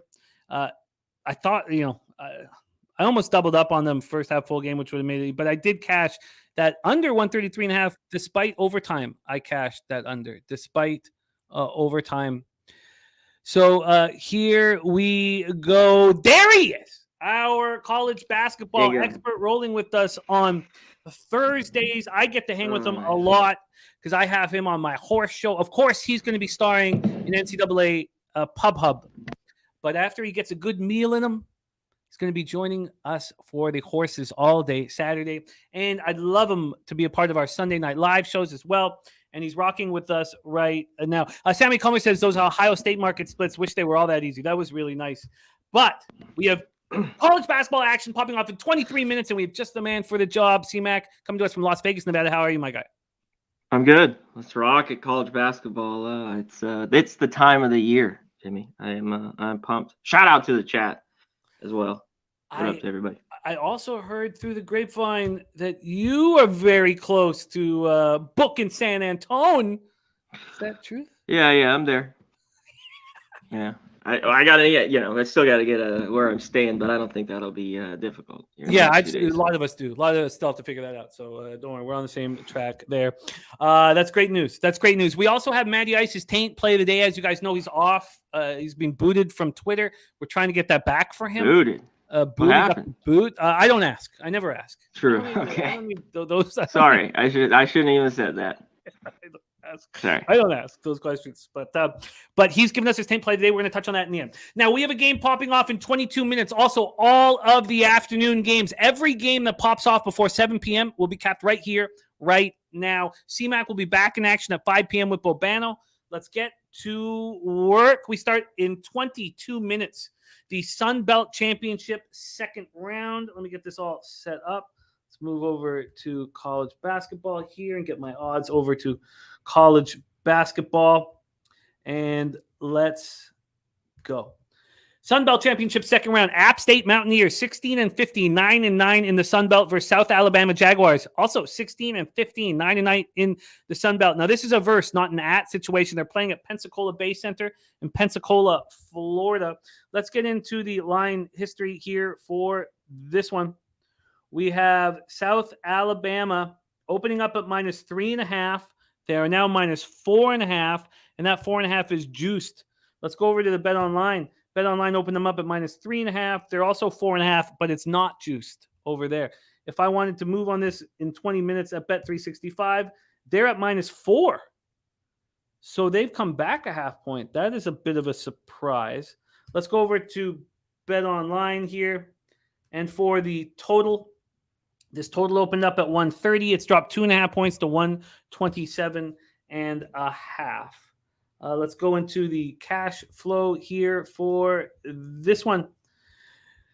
And we have where it should be right up at the top, but it is not for some reason. Is it at the bottom? Yes, it is at the bottom. Okay. Here we go. 12,050 tickets in. App State has been given line value, but nobody's betting them. 84% of the tickets and 87% of the cash on South Alabama. Then 25% of the tickets, but 43% of the cash on the under, and it's dropped 2.5 points. There's Dabby Cab in the house. Troy Torrance says South Alabama home laid 3.5 points for App State. They opened here at 3.5. Now they're 4.5. Seems like South Alabama is the move. App State comes into the conference tourney losers of 2 of 3. They were last seen in a 73-64 loss at Georgia Southern as 2-point dogs on Friday. South Alabama had their 5-game winning streak snapped in a 74-64 loss at Louisiana as 4.5-point dogs on Friday. I was on them. I should have just had them first half, but they fell apart late. They defeated App State easily at home back on February 11th as 3.5-point favorites. But in that game, App State shot 37.7% from the field and 22.2% from three. This is an interesting spot here. A lot of money on Southern Alabama. Market moving towards Southern Alabama. Take it away for us, CMAC. It pops off in 19 minutes. Second round Sun Belt, App State, South Alabama. I think so too. As much we're going to get into today with these games, I like points with a lot of teams, but I just can't take App State here. I just think South Alabama is better, and I agree with it here. I don't know what I'm going to get with App State. Both these teams struggle to score, but Southern Alabama has been a lot better. South Alabama, sorry. I bet this already, Jim. I didn't think in an hour I'd lose it. I took the under 130. There was a 129. That's gone from DraftKings. I don't know if I really want to give it out 128.5, even though I think this is an under here early. App State all of a sudden's gone over its last 5, and there are a bunch of obviously low totals. But both these defenses are really, really good. This early start time, I think it's an under. Obviously, I looked at the first half. You're 61. You're not getting much there, but you could even look that way with it. Yeah, that makes sense. Great job getting it early. Ron Lofton got it early as well. Well, I didn't think it'd move. I guess, maybe I should have tweeted it out. I just thought an hour here. And it hadn't moved all morning, from last night. It was just hanging there. And I'm thinking, this line is a move, and boom, the last hour has just crashed. Do you feel like the market is showing enough concern here? Do you feel like it's moved enough? Because there's a lot of money on Southern Alabama. I mean, why is Bet365 only at -4? They've only moved a half point. Do you feel like the market's moved enough to have confidence on moving on South Alabama? What's keeping you off of South Alabama? Just this early start time. I think App State could hang around in there. And I don't trust South Alabama. Some of these small schools here, Jimmy, putting my money on them from game to game, is not easy. These aren't the best teams out there. But and they don't do things well. South Alabama, I was going through all this morning, 69% free throws. I don't really want to be laying points. I mean, do I think they cover? Yeah. What if it's late? Doink, doink, free throws, the whole thing here. This is March. It's about to get mad, as we like to say. So that's my only reasoning, I'm on the under already. It's certainly legitimate. I wonder if it's, backing them first half. They've been talking about the height advantage. I agree. I feel like the market probably should have shown us a little more. They have a height advantage, but they really don't, it doesn't create to a tons of rebound, edge. Let's just see what that first half would be. I mean, then we can take out the late foul issues that they could be dealing with. That first half is what? Sorry, let me just get there quickly. I'm gonna have to. Sorry, my bad. I don't know why I'm having trouble with it, but I have interest in that first half. Let's keep that 69% foul shooting off the table. It's heavily juiced over at Pinnacle. I'm gonna move on it. I'm gonna move on South Alabama first half. They coming off the loss, bit of a wake-up call, coming into the tournament, need to be ready to go right off the top. I'm going to move on that here. We'll talk about this in a few games too, Jamie. They have the best player, between the two teams with Isaiah Moore. He's a real deal for South Alabama. I'm going to move on South Alabama first half and leave those leave the late foul shots out of it. All right, I'm going to have to move on that. That pops off in 15 minutes, so I'm going to try not to follow it too closely while we're on the show, but obviously it's going to be in my head. Let's move on. Next spot on the board, 1 p.m. Eastern, NBC tourney first round. Illinois State Redbirds 11-20, 6-14 in conference versus Northern Iowa Panthers 13-17, 9-11 in conference. We're at the Enterprise Center in St. Louis. And we already heard from DC Capper. He's moved on the under 137.5 in this one. Let's move over to that spot. Take a look at the line movement. First off, open up at -3.5. There's been a 5-cent move at Pinnacle, not much there. At Bet Online, it opened up at -2.5. It's moved to -4, so a big move at Bet Online, but not at Pinnacle. That's strange. Total wise, it's opened up at 138. It's dropped all the way to 134, and it's heavily juiced to the under at 134. Wow. So DC got that 137.5. Nice job, DC Capper. Mike M says Illinois State 115-1 against spread off a win where the line's between 7.5 and 5.5, and the total's between 128 and 142. Troy Torrance says Northern Iowa has dominated this matchup. A 9-1 straight up, 3-0 against spread last 3. Deacon Mike is on Northern Iowa. Team total over 67.5. Let's take a look at the cash here in this one. I'm going to have to start using the finder button. But here we go. 9,145 tickets in. Northern Iowa has been given a little bit of line value. This is about 87% of the tickets and 95% of the cash on Northern Iowa. And Pinnacle's only moved at 5 cents. So they haven't even moved it a spot. So 62% of tickets and 53% of the cash. There are some bigger bets on the over here. Illinois State snapped their 6-game losing streak with a 72-53 win at home over Evansville as 10-point favorites on Sunday. It was seniors night. Evansville's god-awful. We'll be talking about them here in a bit. Northern Iowa comes in off its second straight loss, 83-75 at home to Belmont as 3.5-point dogs on Sunday. They won at Illinois State 66-60 earlier in the season. They followed that up with a tight 65-63 win at home on January 18th as 8.5-point favorites. I think Illinois State is actually live here. I really do. I don't like the trend that Mike M said, but just from a team perspective, you know, they had a huge losing streak before they won, and then they lose. They lost 6 straight, and then they win. They feel good about themselves. I know Evansville's terrible. They're playing a Northern Iowa team that they almost beat twice. They almost won, at Northern Iowa. I wonder if they're live here. I'm afraid to bet it, though. Take it away here for us, CMAC, Illinois State, Northern Iowa. That's exactly how I feel, because I think this is the worst Northern Iowa team. I don't know. I can't remember. Over 10 years. You talked about the 2 games they played. They were close. And both those games with both these teams went under. I think in the last 5, too, have all gone under, where the 3 previous would get over this number, though. But the last 2 this year stayed under this number. But I like these teams all year have been over teams. Now we got, obviously, early game, conference tournament, neutral floor. That's why I think we see a little bit, because I'd lean to the over, that it's just this low.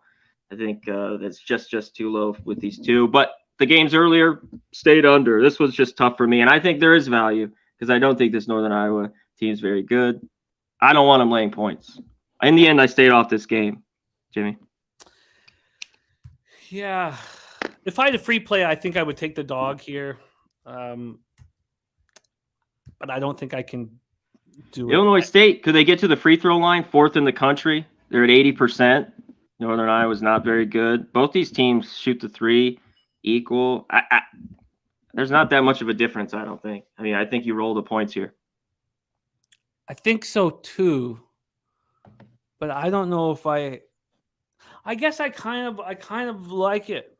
Can they get over the hump though and beat this team? I mean, even to not beat them, but stay within the number. I mean, that's what I'm looking at. I just don't love it. Yeah, in Northern Iowa, I wish they were coming off a win against a weak opponent. Coming off a loss at home to Belmont, they're probably going to be sharp here. I'm not, and I've got afternoon action now, so I'm okay. Let's move past it here. Troy Torrance says Northern Iowa runs better offense in the half court in his opinion. He thinks Illinois State can hang. I could too. A lucky lefty on Illinois State first half. That might be a really good way of looking at it, lucky lefty. Johnny Gunn says hard to beat a team 2 times in the season, but 3. And those were close games. And we're going to be dealing with that throughout this whole card. So it's important that you bring it up, Johnny. Okay, I think I'm going to stay off of it. We have 40 minutes till tip-off at that one. Deacon Mike says he'll cover my free bet for 4 pigeons. Great to have Matty Ice rolling with us. We've missed him. Okay, let's move on. Sun Belt Championship second round. This one pops off at 3 p.m. Eastern. 2 hours and 40 minutes. Arkansas State Red Wolves, 13-19, 4-14 in the Sun Belt. Versus the Troy Trojans, 19-12, 11-7 in the Sun Belt. We're in Pensacola for this side of the tourney. Let's take a look at the line history here for this one. We have Troy opening up at -8, -111. They're now -8, -115. 4-cent move over at Pinnacle. Over at Bet Online, this opened up -8.5 at 8.5, and it got down to 7. And then there was been buyback, and brought right back to 8.5. Total wise, it's opened up at 133.5. It's now at 134. Let's take a look at the cash flow here. 5,171 tickets in. 49% of the tickets and 66% of the cash is on Troy. It kind of feels, I mean, Bet Online is telling us that the early action was on Arkansas State and there's been buyback. 58% of tickets and 69% of the cash is on the over. 58 and 69. This total hasn't really moved. It says 134 Bet Online, but it's plus 108 to the under. Heavily juiced to the over. Oh, I guess so that it has moved. What am I talking about then? Of course, it's heavily juiced to the over. So it's really a 134.5 or a 135. So at least there's been movement there. Maybe the over is the spot. Arkansas State comes in off its second straight win and third in 4 games. 86-69 over Coastal Carolina. In round 1 of the conference tournament is 2-point dogs on Tuesday. There's a couple things that I like in tournament play, and we're going to be talking about it throughout the month. One, I like it when a big favorite that I expect to make a real legitimate run wins a game barely by a point where they probably should have lost and they get through. I just feel like that takes a ton of weight off of them and they start playing a little freer and then they start playing really good basketball. That's one thing I look for. Another thing I look for is a team that gets a little confidence on that first game. And this is an Arkansas State team that's bad, but they've now won 3 of 4. They were 2-point dogs to Coastal Carolina on Tuesday, and they beat them 86-69. They shot 52.8% from the field and 56% from 3, and Terrence Ford went off for 25. This isn't the type of situation like where I deal in the regular season where I'm like, well, let's see them do that again in a different court. Now they're, right back here, and I think they can keep shooting well. Troy, though, is playing good ball. They've won 6 of 7. They also come off a game against Coastal Carolina, but it was last Friday. They won 95-74 as 10-point favorites. They defeated Arkansas State at home on January 7th, 66-54. Then they beat them again at Arkansas State, 67-62 in a closer game. Very curious to hear your breakdown. Wilbur King says Troy. We got Noli Knows in the house. We will be discussing the taint play today. And Lucas Ryan is at the Northern Illinois game. All you can eat and drink section. Love it. Lucas, have fun, my man. But nice. This is important, interesting breakdown for our action today. Going to help us get through our day. Take it away, CMAC. Sun Belt Championship, second round, Arkansas State, Troy. This Troy team's just better than Arkansas State, and I think they win this game, but I think it's too many points. I like the Red Wolves here. All of a sudden, they're playing a lot better basketball, you mentioned. This is a shout-out to Babano here. He's been riding this Arkansas State team the last couple weeks, and they've been getting it done. And it's key for them to not get down here. They're not the best shooting team. You mentioned Ford, best player for them. He has to be big. I think he's got to score 15 to 20 for them to be in it. I just think opening round, neutral court, I want the points here. I wish I get 8, but I'll take 7 in this game. I don't know about the total. Let's touch on that. Troy, a little bit more of an over team. I don't know. I think this could be tight and stay under. That meeting earlier, a couple of weeks ago, 67-62, I could see something similar in this one. We have a big move in the last hour and a half or so to Troy, so I can get you an 8.5. No, give it to me. Because there were 7s. I didn't play it earlier this morning. It's 8.5. I mean, it's almost 8.5 across the board now. Give it to me. I would like to join you here. Okay, I'd like to join you here. The market's moving towards Troy. I don't want to have to put this bet in too. I just got South Alabama, and it's a bit of pain doing it during the show. So, can we keep an eye? I'm going to keep an eye on this. If there's any sign that it moves to 8, I'm going to have to move very quickly here. But at this point, I completely agree with you. Let's line shop here. I kind of like the situation Arkansas State is in. Arkansas State. So this is CMAX action, Arkansas State. CMAX on Arkansas State. Full game plus 8.5. Let's see if we can find it with lower than minus 110. VIG. And we can at Heritage. Actually, wow, at 5 dimes. 5 dimes even has a Troy juiced at 8.5. So let's get that to you. Arkansas State plus 8 minus 103 for CMAC. I'm going to put a bunch of asterisks beside it. I would like to join you on this. And Troy Torrance says, I think this game hangs around the 8.5 line for 75. And we've hit 121 likes. So the wheel of glory is coming in. Troy Torrance says, isn't the cash flow on Troy here? Yeah. Yeah, I guess you were right. 48% of tickets, 66% of cash. I feel like I can now. I need all my shit to correlate. I feel like when I start, but you see Mac feeling the same way. You know what this is? Stay off it if it's not going to correlate with you. I noticed last week on Thursday you kind of reached on a few. Yeah. I thought too many. It's just a hot team. Could this slow down and they get, lose by 12 here? Yeah. Who just put in the chat they're 5-0. Their last 5. The dog in the series has been very good, 13-5 when these teams get together. Neutral floor, I'll take the points. I like it. I guess I'm certain. I don't want to have to do this in the middle of the show right now, so I won't. But I'm interested. I am interested. All right, let's keep rolling. We have our guy CMAC on the board, and I want in. I just feel like the cap makes sense to me. Noli Knows says, "What a nice way of calling you a degenerate."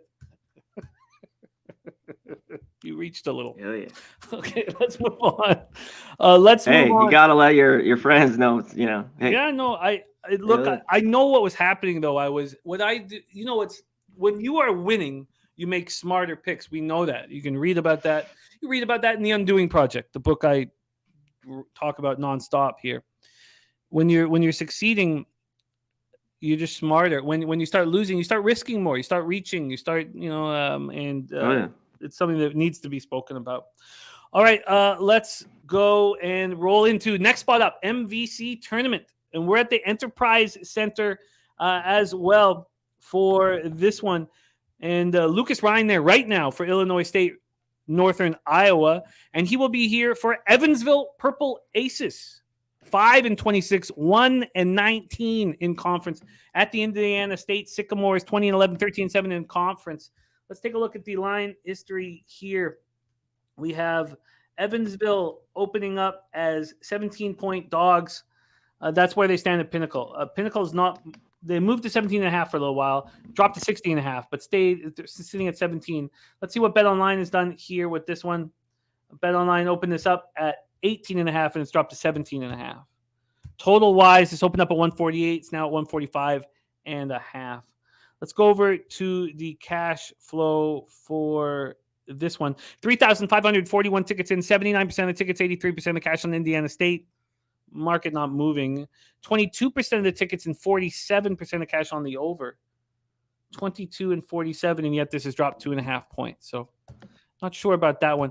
Evansville comes in off their 5th straight loss, 73-53 at Illinois State on Sunday's 10-point dogs. They looked awful against a horrible, a weak Illinois State team. Indiana State comes in off its 2nd straight loss Sunday, 66-62 at home versus Missouri State. Indiana State destroyed Evansville 91-63 at home earlier in the year. Then they did it again at Evansville, 83-65 on February 1st as 13.5-point favorites. We talked about this yesterday. This is very similar to 2 spots yesterday. And let's just go over those 2 spots very, very quickly because it's just so similar to what we dealt with. Let me just move over here. And get this up for us because I do think it plays an important role in what could happen here. Long Island University, Merrimack. Merrimack had destroyed them twice, and Merrimack dominated the first quarter, and then Long Island University came back. Long Island University covered. Merrimack easily covered the first half. Long Island University covered the full game. Exact same thing happened with Fairleigh Dickinson. They destroyed St. Francis of Brooklyn twice. They were up 15 at the break, and then St. Francis of Brooklyn outscored them by 7. Long Island University outscored Merrimack by 6, and St. Francis of Brooklyn covered as well. Similar situation here. Take it away, CMAC, Evansville, Indiana State. Yeah, I wanted to look at, it's not that great. Maybe Evansville team total under. I think if you like Indiana State, and they are the better team in every category, basically, and they win here again, I just don't want to lay this, on this neutral floor tournament type thing here. I think if you want them, take them first half. That's what I was looking at. It's 9.5. Get out big here. And look, I looked at a lot this morning. And also their team total at just 63.5. I think it's right about there. That's where Evansville seems they just get, when they get their ass kicked, they barely touch 60, 63, 53, 65, 61. So I think that's kind of a similar game here. I'd be on them first half, just the better team flat out here than Indiana State. And the early start, is that keeping you off of moving on it? Because the starts last night were at 7, so we weren't dealing with an early game. I know. So, the giveaway phrase is in. Bagtastic. If you want in on the Wheel of Glory. Bagtastic. And Deacon saying Indiana State lost their last home game to Missouri State. Yeah, 66-62 on Sunday. They did. It was close. And they lost a close one at Belmont before that. But they had looked good. I think they take it out here early. Are you going to move on them first half? I haven't moved on. I'm going to think about it. Okay. We'll the 9.5. We will revisit that. Let's keep rolling. So those are the afternoon games. Oh, Sammy, this is a must-read, man. It's called The Undoing Project. Yeah, read it. It's a good read. Oh, did you read it too? Yeah. Oh, nice, man. Yeah, I love it. I have a second favorite book as well, the scorecasting book that both were phenomenal. Mark Cuban writes the opening for scorecasting. It's not as impressive as the other one. Scorecasting, the hidden influences behind how sports are decided. It's the closest thing to Freakonomics. So unconventional thinking, scorecasting, the hidden influences behind how sports are played and games are won. But that was second to The Undoing Project's the best book I've read. Okay, let's roll on. So those are that's the afternoon action. I'm interested in coming in on Arkansas State. I'm going to be keeping an eye on it. That game pops off in 2 hours and 27 minutes. Now let's move on to 6 p.m. action. I almost left these two games out. We are breaking down 12 games on college basketball. I do try to keep it to 10, but I decided not to leave them out because I do love the afternoon for the West Coast. Just opportunities for us to enjoy our day more. Let's move on. 6 p.m. Sun Belt Championship, second round. Texas State Bobcats, 14-18, 6-12 in conference at Old Dominion Monarchs, 19-11, 11-7 in conference. We're at Pensacola Bay Center in Pensacola, Florida. So let's take a look at what we are dealing with here. Texas State, Old Dominion. I'm fresh off of cashing on Old Dominion on Friday. They opened up at -3 at Pinnacle. They're now -4. Let's go over to Bet Online. Bet Online has ODU opening up at -3.5, now -4. It did move to 3, though. So there has been some people believing in Texas State. Move over to the totals. Opened up at 131.5, has dropped 3 points to 128.5. The author of The Undoing Project is Michael Lewis from Moneyball. Michael Lewis from Moneyball. It's phenomenal. It's absolutely like the first chapter is basketball, and it's the greatest chapter. It's about Daryl Morey. It's the greatest chapter of any book I've ever read before in my life. Now, the whole book is extremely helpful. It's not a gambling book, but it'll be the best gambling book you read. But that first chapter, I mean, if the whole book was like that, it would just be phenomenal. I digress. Let's go back to work here. We have take a look at the cash flow. So the totals dropped 3 points, and there's been a move towards ODU. Cash-wise here, 2,496 tickets in. 63% of the tickets and 81% of the cash is on Old Dominion. So public and bigger bets. 44% of the tickets and 92% of the cash on the under. And the market concern dropping at 3 points. Texas State opened the tournament by snapping their 2-game losing streak with an 81-76 victory over Georgia State on Tuesday as 5-point favorites. Old Dominion comes in off their third straight win, 71-67 at home over Marshall on Friday as 3-point dogs, and I love that spot. ODU won at Texas State in their lone meeting this year, 70-68 back on February 11th as 1.5-point dogs. That has thrown me for a bit of a loop, that game. So in that game, though, ODU did not shoot the ball well. I don't have it in front of me, but I believe their 3-point shooting was around like 27%. They don't shoot it well. Generally, okay. Just be realistic. Well, take it away. I'd love to hear your breakdown. Texas State, ODU. Yeah, they don't shoot it that well. Texas State hasn't been good really all year. You mentioned and this number you're talking about here, Jimmy, 4.5, even 3.5. It was. They just don't. I don't like betting Old Dominion to win here by margin. That's my lone problem here. They're not a team that I love laying points with at all. Let's flip it to Texas State. All of a sudden, we talked about it the other day, and that game flew over too. It was 131. Now this game's a little different, but Texas State's over. I wasn't on it enough. I think there was like 12 of their last 13 went over. I took it the other night. With this game being how slow Old Dominion can play, I'm a little bit worried about it. The first meeting, though, went over, right? Was it 70-68, you just said? Right? Yeah, no, 70-68 went over. Yeah, 70-68. That got over. Tough one here. I just don't want to lay the points with Old Dominion. I do think they're the better team here. Someone mentioned Texas State was 1-10 ATS at home. Wow, that's wild. I didn't. They were bad team this year. I took them a couple times early and stayed off until I took in a couple overs with them. Old Dominion better team. They win. I just don't want to lay the 4.5. If you got it at 4, would that interest you more? No. All right, we are giving out 4 $25 winners. 4 $25 winners at the end of the show on the Wheel of Glory. Right, Bagtastic? You are in. Troy Torrance says he's interested in ODU. Do you think ODU has a shot in the winning this tournament? No. No. I think they could win here and maybe win another game. I don't think they can win the tournament. They're hot, though. Winners are what, 5 of 6? 6 of 7? Mm-hmm. They quietly, they're solid. And I was down on them a couple, in December. I'm interested. Look at these games, Jimmy. Whether it's the road at home, just close basketball games. I'm interested in ODU. I think, what we should do is give out 2 $25 prizes after college basketball, and then we'll give 2 more $25 prizes after the NBA. That's what we'll do. I'm interested in ODU here. I think that you had ODU as a dog, though, real quick, right, Jimmy, the other day? Yeah, against Marshall. Yeah, against Marshall. I was interested in that.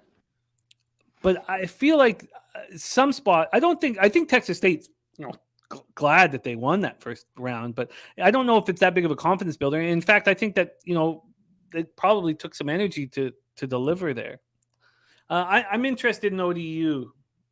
And the problem is that I'm at 4.5. I would much prefer a 4, but I got 4.5. There are some 4s available, so I'm going to hold off at this point. But I'm certainly interested in ODU. There's our guy Ron Crawford in the house. Johnny Gunson's recency bias. Yeah, Jimmy, look at their number as laying points when later. Is it bad? Old Dominion. Take a look at it. I mean, I've seen just you have to go back the whole year if you want to. I just know the last 3 or 4, they haven't got it done. Okay. I will take a look at that. NHL play of the day is Tampa Bay Lightning in regulation from Ron Crawford. I am on that bet with you, Ron. 7-7 against the spread as a favorite, Troy saying, but I guess of late they've been poor. I can't wait to watch that Lightning game. Let me pop that here. Ron Crawford spreadsheet play today is in. All right, let's keep rolling. Interested in ODU. Not sure if the trigger will be pulled. Let's go to the next game at 6 p.m. Eastern. Patriot League Championship quarterfinal. Boston University Terriers 15-16, 8-10. The Patriot at Army Black Knights 16-15, 10-8 in the Patriot. We're in West Point, New York for this one. What a beautiful part of America. I love upstate. Let's take a look at the line history here for this one. Sorry, it's going to take me a second to find. Let me go Control Command F. There we go. Army, Boston University. Let's pull this up. We have it opening up here. Army as 4-point favorites, now 3-point favorites at Pinnacle. 1-point move towards Boston University. Let's go over to Bet Online and see if they have the same situation here.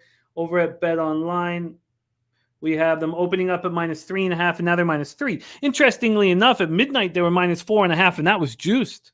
So there's been a lot of buyback today on Boston University. Total-wise, it's opened up at 138.5. It's now at 138. It got down to 137. It's now at 138. Cash-wise for this one, we have – God damn, sorry, I'm going to go Command F again. Army – where are you? Here we go at the bottom. 1,375 tickets in. They've given Army 55% line value here, but the big bets are all over Boston. 48% of tickets, 91% of the cash on Boston University, and the market moving in that direction. 64% of tickets and 95% of cash on the of hearing that, Troy. And 95% on the over. So this total's dropped though, so that's confusing. But clear, sharp money on Boston University. Boston University coming off their third straight win, 59-56 at home over Lehigh on Saturday as 3-point favorites. Army comes in off its second win in 3 games, 60-85 at Holy Cross on Saturday as 4-point favorites. Army won at Boston University, 83-74, and then Boston University returned the favor, winning at West Point, 73-67 as 3.5-point dogs. Shogun, my guy Shogun, who I now follow on Twitter, respect Shogun, he is on Boston University here. Is Connor Mack? Take it away. I'm very close. This to me is Boston. There's a few things to look at. They just beat them. What was that? 8 or 9 days ago? 73-67. I like the small things with this Boston team. Obviously, they got Walter White. This guy can score, and he's not selling meth here. He's balling out here for Boston, Walter White. Better free throw shooting team, all these things that with Army, I don't want them in this game. I think actually Boston has a little bit of the better defense too. And this rivalry's really gone back and forth with these two teams. Not that I really trust any of them, both of them, but I like Boston here too, catching the 3. I think we got a close game, and I want the points if I were to be on it. I agree. Now, is there any concern that they just did this? Yeah, well, that's what's I don't love. Is that enough to keep you off of it? It might. I mean, this was one of the leans for me that I just wanted to talk about. But the play is Boston or nothing. I see it too often. We talk about Babano, all the time, especially lately, these back-to-back games, where they figure it out. And then so many times the other team, unless they're really good, they could still beat them, but they don't cover, let's say. That, or they just lose, and then you see a big over, and you see the defense change up, and you'll see an under, or vice versa. Do you know what I mean? When you see a team in just about a week's time, second game is always a little bit different. I'll tell you what, it's going to keep me off of it. It didn't make me just go fire away. I mean, I get it. Sharp money's on Boston. I get it. They were just here. They just won it here, a week ago. Joe Hill says Army halftime. I'm taking this off. Unfortunately, I'm going to take this off. God damn, do I want to start the day up $136.36? C-Mac, let's get that. South Alabama first half. All right, let's move on. So I'm not going to back Boston, but I get it. Let's move on to the Asun semis. Kennesaw State hurt me badly, but it's an angle that I like, and I'm interested in them here. Then Eastern Kentucky looked awesome for me. The question is, how good are Liberty? Are they really good? Are they about to win this tourney? So 4 $25 winners if you comment Bagtastic here. Yes, Kong's Clips. Can we give Kong's Clips a update on the App State score? He might not be able to read. He might have to, because he's working, he might not be able to have it up, so he maybe has to listen to me. I'm keeping it off here. It's 14-5 South Alabama, Kong's Clips. Let's start the deal with a year. All right. God, I need my bankroll right so badly. 7 p.m. Eastern. Asun Championship semifinal. Lipscomb Bisons 20-12, 11-7 in conference at the Kennesaw State Owls 24-8, 15-3 in conference. KSU Convocation Center in Kennesaw, Georgia. Let's move on to the line history here for this one. And I have a lot of interest in Kennesaw State. A lot. I liked what Lipscomb did 2 days ago, but I have a lot of interest in Kennesaw State. Kennesaw State opens up at -4 at -110. No movement at Pinnacle. Let's go to Bet Online. Bet Online opened this up at -4. They've moved it 4.5. What would I be dealing with at Bet365? A 4.5 as well. From a total scenario at Bet365, they opened it at 145.5. It's now 148. At Bet Online, they opened it at 146. It's also at 148, but it's juiced quite heavily to the over. So moving to the over, and then, of course, we're dealing with very little movement towards Kennesaw State. Kennesaw State has half line value, but the bigger bets are coming in on Lipscomb. 1,885 tickets in, 45% of the tickets, 69% of cash on Lipscomb, 81% of the tickets on the over. I guess this is going to keep me off. Lipscomb opened their tournament with their 4th straight win, 83-70 at Stetson on Tuesday as a pick'em. Kennesaw opened their tournament with a very tight 67-66 win here at home on Tuesday over Queens at 6.5-point favorites. They won at home over Lipscomb in their lone meeting, 85-72 back on January 28th. Beat them badly. I'm surprised this is such a tight spread. Is Lipscomb improving game after game right now, C-Mac? Does this line make sense to you? It does. I think they're playing good basketball. I think Lipscomb is live in this one. That game just got over. And this is one of the only totals here, Jimmy, that's kind of moving to the over this morning. A lot of we're seeing with these conference games, the under, and these teams just get together. There's points, and it gets over. They're pretty matched equally, from everything here. Kennesaw's better at home. And they had that game we didn't take in the end. They finally got over the hump and beat Liberty. Remember that a couple weeks ago? Yeah. At home. Then they lost. They've won 3 straight. One thing, they are at home. That it's just you want to lay the points. I think Lipscomb though is a little bit hot here. I don't know if it gets over. I lean that way. I'm not going to bet it. But I think the points here could come in handy with Lipscomb. I kind of want Kennesaw State, but I don't want to go up against the Sharps. And I guess Lipscomb's playing better basketball right now. And you want Kennesaw early? I mean, if you think they come out good in the first half, you could look at their numbers. They're not a great free throw shooting team either, 66%. Yeah, they almost lost it with their poor free throw shooting against Queens. And they're a weird team too. When you shoot 37 from 3, these teams, and then they're horrible from the foul line. It's like, it always makes me scratch my head. Like, God damn, these team hits threes. They can't make free throws. Come on. I guess. God. I guess I'm not going to move. I'm not. I don't want to go up against bigger bets on Lipscomb here. I feel like there's just some recency bias as to why that's going on, but unfortunate. Okay, I guess I'm staying off. All right, let's move on to the other semifinal. Eastern Kentucky Colonels 20-12, 12-6 in the Asun at Liberty Flames 25-7, 15-3. We're at Liberty Arena in Lynchburg, Virginia. Go over to the line history here for this one. Here we go. Liberty. I knew the market was going to move towards Eastern Kentucky, but that didn't mean I was going to move early on it. Liberty opening up my Pinnacle minus 13.5, now minus 12.5. Let's see what BetOnline's done. BetOnline opened up minus 13.5, now 12.5 as well. Did go back to 13 at 10:48 in the morning and then come back to 12.5. Totals wise, this opened up at 141.5. It's now at 141. It did go down to 140. Let's take a look at the cash flow here. Billy Friedrich saying Liberty 12, 2-1 against the spread at home. Damn. Eastern Kentucky, though, has the most implied line value, I think, on the entire board. Norfolk State just below it. Oakland just below it. Arizona just below it. Manhattan just below it. So Eastern Kentucky is the most line value, and all the big bets are coming in on them. 62% of the tickets. So they're very public. And 90% of the cash. 50-50 on the total, but 72% of cash is on the under.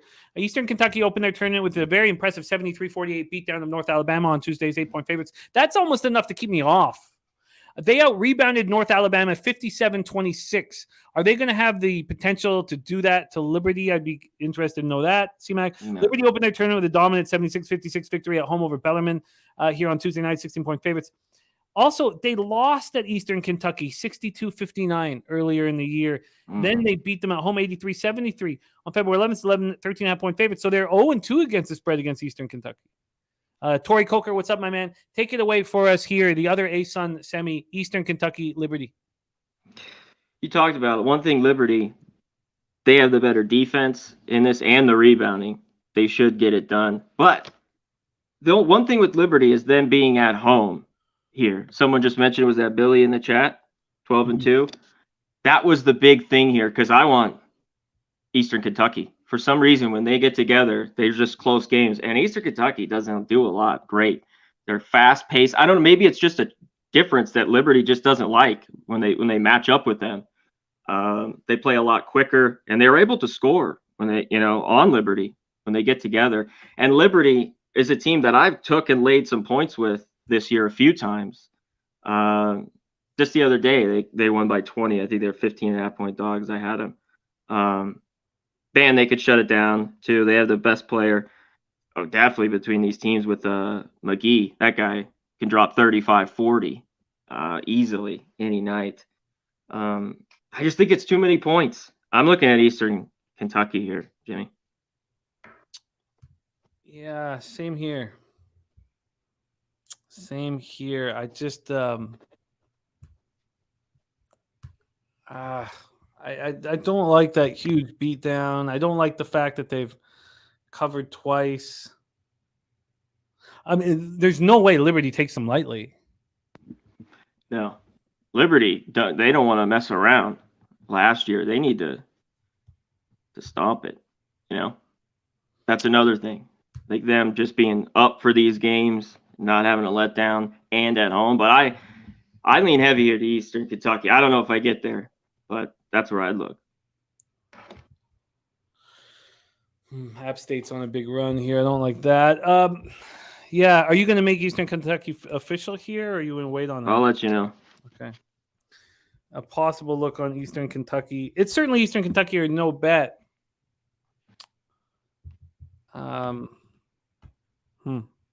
Not only they beat him, with the last 4 or 5, they beat him twice. The other one, Liberty, 91-84. And the low scoring this year, 62-59. And then you just said the 83-73.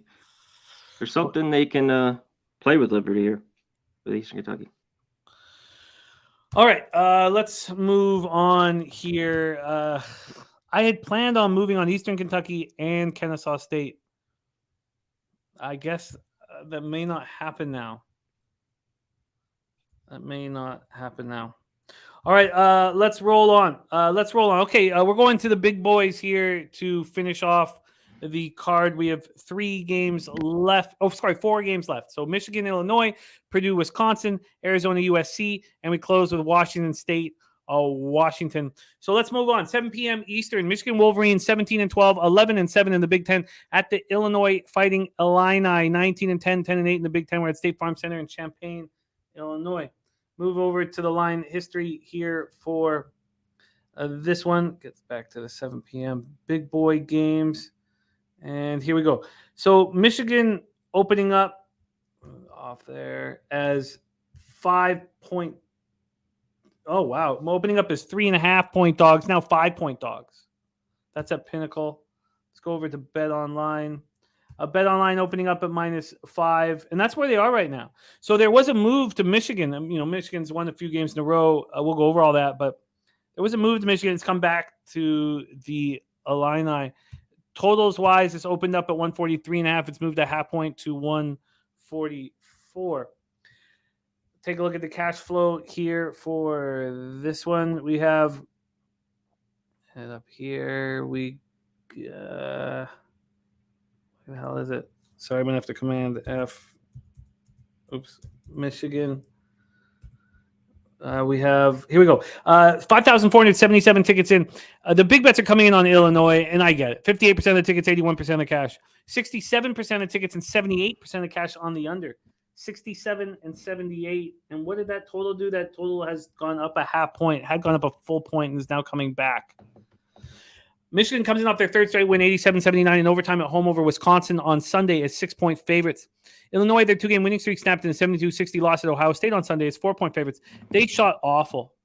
36.1% from the field, 20.7% from three, and they were out-rebounded 40-28. This is their lone meeting with Michigan. Is this a Illinois move? Take it away, C-Mac. Floor's yours. I think so. I've had trouble, though, with both these teams this year. They've just been Jekyll and Hyde, both of them, Michigan and Illinois. I'd like to just say I think they cruise here at home. And Michigan, all of a sudden, after I thought it was probably their worst, those two games, the Indiana game where they lost by 1 at home, which was horrible, then at Wisconsin, and now they've ripped off 3 in a row. Michigan State, they go to Rutgers and win. And then they just beat Wisconsin in OT. So I lean Illinois. I like the total, though. The problem is with Michigan, this seems like it's going to go way under. I think this total is too high. And then Michigan gets into these shootout type games, like every once in a while. 93-72, the last one was Wisconsin. And then they play these low scoring dragouts if they can't shoot. I like the under. I thought it was just too high at 144.5. So I'm looking at that here. Yeah, I can understand looking at it. I think the Illini come out strong. I think I can bank on them. They have been – watch them. Yeah, they've had I've lost first half bets on them all year. Okay. All right. Yeah, okay. But how do they not come out strong here after that debacle, against Ohio State? I just – this is a huge game for them. I mean, this was a team that we thought was a really good team earlier in the year. Now they're 10-8 in the conference. Michigan's higher. Michigan's higher. Yeah. But overall, Michigan needs to win because I don't know if they're in. They need to win every game. Yeah, but in conference, like you just said, Illinois beat them 5 straight, by the way, too. Owned them. Tay Butta in the house. What up, Tay? Brizzy's with you on the under. Is that something you're going to make official now, or are you going to wait on that? Yeah. Can I still get the 44.5? I believe so. Let's get over there right now. Move over here. Sorry, I was looking at the. All right, let's go over to totals and see what we can get for CMAC if that 144.5 is still around. We have. What the hell is wrong with me? Here we go. No, because Pinnacle's even moved to 143. But we can get you a 144 at -105. 5 times. Okay. Okay. Let me look around. C-Mac's going to look around. That's the best line we have right now. If he finds a 144.5, he will move on that. But we got under 144. I got one at the Westgate here. Oh, perfect. Okay. 144.5 -110. Yeah. Okay, beautiful. You are in. C-Mac in on the under. I'm interested in Illini. I mean, one thing that I know. I know Michigan covered that game over Wisconsin, but it needed overtime to do it. I feel like the Illini first half, they got to come out strong. I've been in this situation and lost this year, but I don't want that to hold me back from thinking it's the right play right now. So let's move on. Next up for us, 9 p.m. Eastern. And head over to 9 p.m. And we have Purdue in action here. Number 5 ranked Purdue Boilermakers. Purdue opening up, and Brizzy in the house. We're going to give out 2 $25 prizes for the Wheel of Glory. You just have to write Bagtastic in the chat. And then we're going to break down the 4 NBA games and then drop 2 more. Purdue opening up at Pinnacle -4, -108 on the road. They're now -4, -112. It did drop to 3.5 briefly. Let's see what BetOnline did with this. BetOnline opened this up at +4. That's where it is. Oh, no, that's Bodog. Damn. Sorry. Did that wrong here. BetOnline opened it up at 5. Opened up 5. So there's been a 1-point move towards Wisconsin. Total-wise here, opened up at 126.5. It's gone up 1.5 to 128. Let's go over to the cash flow for this one. We'll go over to Purdue, Wisconsin. 5,579 tickets in. 37% of the tickets and 67% of the cash is on whiskey. 84% of tickets, 94% of cash on the over, and the total is moving up. Purdue comes off its 3rd loss in 4 games, 79-71 at home over Indiana on Saturday, 7-point favorites. Whiskey comes off its 2nd loss in 3 games, 87-79 in overtime at Michigan on Sunday, 6-point dogs. And this is their lone meeting this year with Purdue. Take it away, C-Mac. Big Ten action, Purdue, Wisconsin. I get it real quick. I saw Cab earlier. He likes Purdue. They're off a loss, but I'd only take them first half because I want Wisconsin, I think, full game here, +4. We have a low total because I think it's going to be a low-scoring, tight one. Whether it stays under, I'm not so sure, but I want the 4 points with Wisconsin. They haven't been that good at home. They're finally healthy, playing a little bit better basketball. But as of late, too, the losses at home have been close. The Rutgers lost by 1. They lost to Northwestern by 2. I think these 4 points would come in handy here at home. So I want Wisconsin, which is tough to watch. The scoring might not be there. But give me at home and kind of a do-or-die game here, Jimmy, for them. They need to win. You talk like Michigan, some of these teams, they need to win here. They got to win in the conference tournament a couple. So I like Wisconsin. Give me the best number you got. +4 -105 for whiskey. I would like to join you on this. I would like to join you. I believe, that it's not an anomaly that Purdue is struggling against I think so too. Competition. Yeah, I just Wisconsin kind of figured out Edey last year. They beat him both times last year, so I like the matchup here a little bit. Slow game. This was going to be a knockout, dragout, I think. I'm with you, and I believe that it's sharp money that's moved it there. So move that point from the opening. I like it. I'm going to join you on that. All right, let's head west. We got 2 D-Gen specials, 11 p.m. Eastern, late night games for us out east. We start with the number 8 ranked Arizona Wildcats, 24-5, 13-5 in the Pac-12 at USC Trojans, 21-8, 13-5 in conference. We're in Los Angeles, California for this one. Let's take a look at the line history here for this late start. And this is a big one. USC, we're going to see both these teams.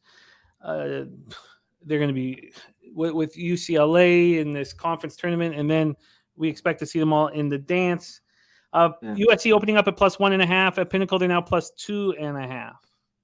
Go over to BetOnline. BetOnline opening this up at +2, and it's now +1.5. So very different situation there. Market moving towards USC at BetOnline. Market moving towards Arizona at Pinnacle. At BetOnline for the total, we have it opening up at 156. It's dropped 1 point to 155. Let's go over to the cash flow here for this one. We have, as I said, the second most line value on the board with Arizona here. But the big bets are coming in on USC. 37% of the tickets and 61% of the cash is on USC. 49% of the tickets and 93% of the cash is on the under.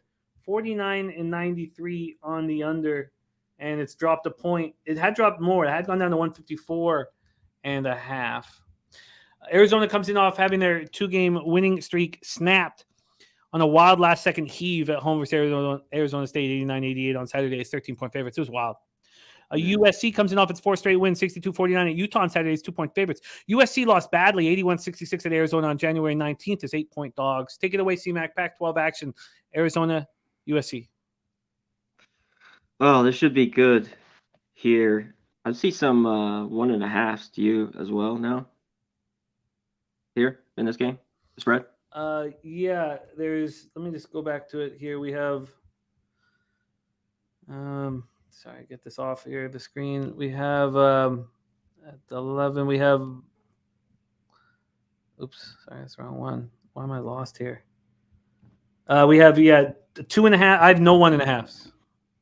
Only 2s and 1 2.5. Where did I see it? DraftKings. I see one on Bet Online. Is Bet Online 1.5 or no? Or do I got to refresh? Obviously Arizona's off the the heartbreaking loss to Arizona State. They played well on the road, but I don't love them, Jimmy. I just don't think they're that tough. They've kind of beat the teams they need to, on the road this year as Arizona. And SC's been really good at home, 14-1. I thought this would be a couple more points I'd really like. But I like SC here. I haven't pulled the trigger. That's what I'd be on. They have the bigs. They play great defense inside. I think they can kind of bully Arizona around in this matchup. The total's interesting. I don't know. I think it could go under. It's a little bit high. Arizona's kind of started to go over again. They were on an under where their totals were just way, way too high. So I lean under, and I want the Trojans. I wanted to look at this game a little bit more, the late night special here. Lee Davis says, I wanted USC, but would want 3 or 3.5. Andrew G says the under, it's a touch too high. If they're going to be battling in the paint, it feels like the under would be in play here in a very highly contested game. What was the cash flow on this total again? Yeah, all the big bets coming in on the under. The problem is the market doesn't look too concerned. It's not like the totals dropped that much. Let's see what Pinnacle has done with this one here, because we did what Pinnacle has done. I think we'll get a better idea with Pinnacle here. Arizona's been a bad matchup for SC too. They've kind of took it to them the last couple of years and earlier this year. Yeah, we talked about 81-66. Yeah, I'm interested in the under here, and I kind of want to move on USC as well. I just wish Arizona had won that game against Arizona State. Yeah, and SC's coming off. I don't know when's the last time they, because Utah and Colorado are down, Jimmy, going there and taking that. Used to go there and just want to go 1-1 in that trip, and they won both those games. So they're riding high. It was just 25-21, South Alabama, 8-point run by App State. Not good. May have to actually, let's not even talk about Alabama. Okay, so you're going to wait and see if you can get a higher number on USC at this point? Yeah, I don't think I'm going to get a higher number. I just don't know if I'm going to pull the trigger now. Okay. You think it's going to go up? I don't know. I think it's pretty settled at this spot after the amount of action that's in on it. I kind of like USC. I just wish Arizona was coming off was on a 3-game winning streak. I don't know. I don't know if I move on. I want to look at it some more. I want to pull the trigger too. Yeah, let's see. All right, let's move on. Carter just saw the score in the Southern Alabama game. He's not pleased. He's not pleased. He knows it's coming right off of his diaper fund. Let's move on to Washington State. Washington, that's next up for us here. And then we're going to do two $25 prizes for the Wheel of Glory. And then we're going to draw basketball with Billy Briz and then come back to 2 more prizes. Let's move over to this battle in Washington here. Washington State Cougars 15-5, 10-9 in conference at the Washington Huskies, 16-14, 8-11 in conference. Alaska Airlines Arena in Seattle, Washington. Washington State's been very good to me this year. They're on a 5-game winning streak. They only beat Cal by 6 points at Cal on Saturday's 12-point favorites. Washington had their 3-game winning streak snapped in an 81-69 loss at Stanford on Sunday, 6.5-point dogs. Washington lost at Washington State 56-51 back on February 11th, 7.5-point dogs. Do the Huskies come back here with a victory? Washington Huskies opened up at +1.5. They became a favorite this morning, and it didn't last long. There was a big move to them. It was a pinnacle right back to a dog, like immediately. So people were waiting for Washington State, I guess, to be a dog and pounced. At Bet Online, that never happened. At Bet Online, it's just been at +1.5 or +2 for the Huskies. Total wise, opened up at 133, now at 134. Let's go into the cash flow. Biggest game of the year for the Huskies. But Washington State, oh no, nothing here. Not a lot of money in this either. Only 840 tickets in. No help from the market. Market's not going to help us at all here. Other than 25% of the cash money line bets are on Washington, but 71% of the cash. Take it away here. Our final college game on the board, CMAC, Washington State, Washington. When I was going through this, I want to be on Washington. Can they get this done here at home? Especially with this short a line here, Jimmy, just to win. I don't think it's enough. I need points with them more than this. Washington State's been playing very, very good. Obviously, this is a big rivalry. They're off, 5 or 6 straight wins. One thing, does this go over? Now Washington more of an over team. Washington State's been nothing but under money for me most of the season, and 4 out of the last 5. I don't know if I move on. I lean the under here, and I want to take the Huskies. They don't shoot it well enough. They don't do much of anything well, Jimmy, to take them. But I'd look at the Huskies a little bit. Sorry, I don't have a ton here on the same. No, it's all good, and at 5 p.m. that you can add more. I kind of like, the Huskies to step up here. Just Washington State's playing so well. Yeah, do we need to bet this game? I mean, Washington plays its best basketball at home. Mm-hmm. So. Yeah, it doesn't look good. I'm thinking of maybe putting 100 on a live bet on South Alabama at +3.5 here. I'll wait till halftime though and see how it bangs out. I think that'll be that's a good look. I think so. I'm not gonna double up here. I don't want to start the day like that. I only had 150 on the bet. I'm just gonna put 100 there on the live South Alabama +3. It's now -140. Shit, they just hit a 3. All right. Okay. Let's review all action in college basketball. Off to a losing start after a 6-1 day yesterday. We stayed off of Illinois, Northern Iowa. CMAX on Arkansas State +8.5. The game pops off in 1 hour and 48 minutes. I'm interested in joining them, but I have not at this point. I want ODU, but I can understand the concern with them laying points. We stayed off Boston, Army, and Lipscomb, Kennesaw. I'm interested in Eastern Kentucky too, but I do have some trepidation with how easy they beat North Alabama and how they've covered both games against Liberty. I don't know if I move on it now. I'm hesitant. I thought I'd have a lot more action today. Illinois first half, I am moving on. CMAX on the under 144.5 in Michigan, Illinois. CMAX on Whiskey +4. I'm with them there. I'm interested in the under in Arizona, USC. I have some interest in USC, and that is our card. The CMAC tweets out his action as soon as not as soon, but right after the Net Profit show at 5 p.m. with Bobano. He'll be doing that again today. And, of course, you can see him starring tomorrow with Dabby Cab on the big Friday show for Net Profits. Then Saturday, he's the star of the morning NCAA Pub Hub. And on Saturday afternoon, he'll be with us and the horses. And that is his schedule moving forward. CMAC, now it's 37-34. Damn it. That 3.5 is now heavily juiced at 1.5. Fucking garbage. Jake Anyweight Paul says Wheel of Glory. And he adds whole to which we've done before. Tough loss. Right there. And look who's joining us. Young Jose Sweet Tea Tits Bouquet here. Our first $25 winner. I need to get this bigger so I can see it all. Oh, you know what? Tay Butter, because I'm nice. Tay Butter, I'll get you in there. Look at that. All right. The first spin, $25 spin. We're shuffling up the names. And here we go. The Wheel of Glory. Who is going to be $25 richer here?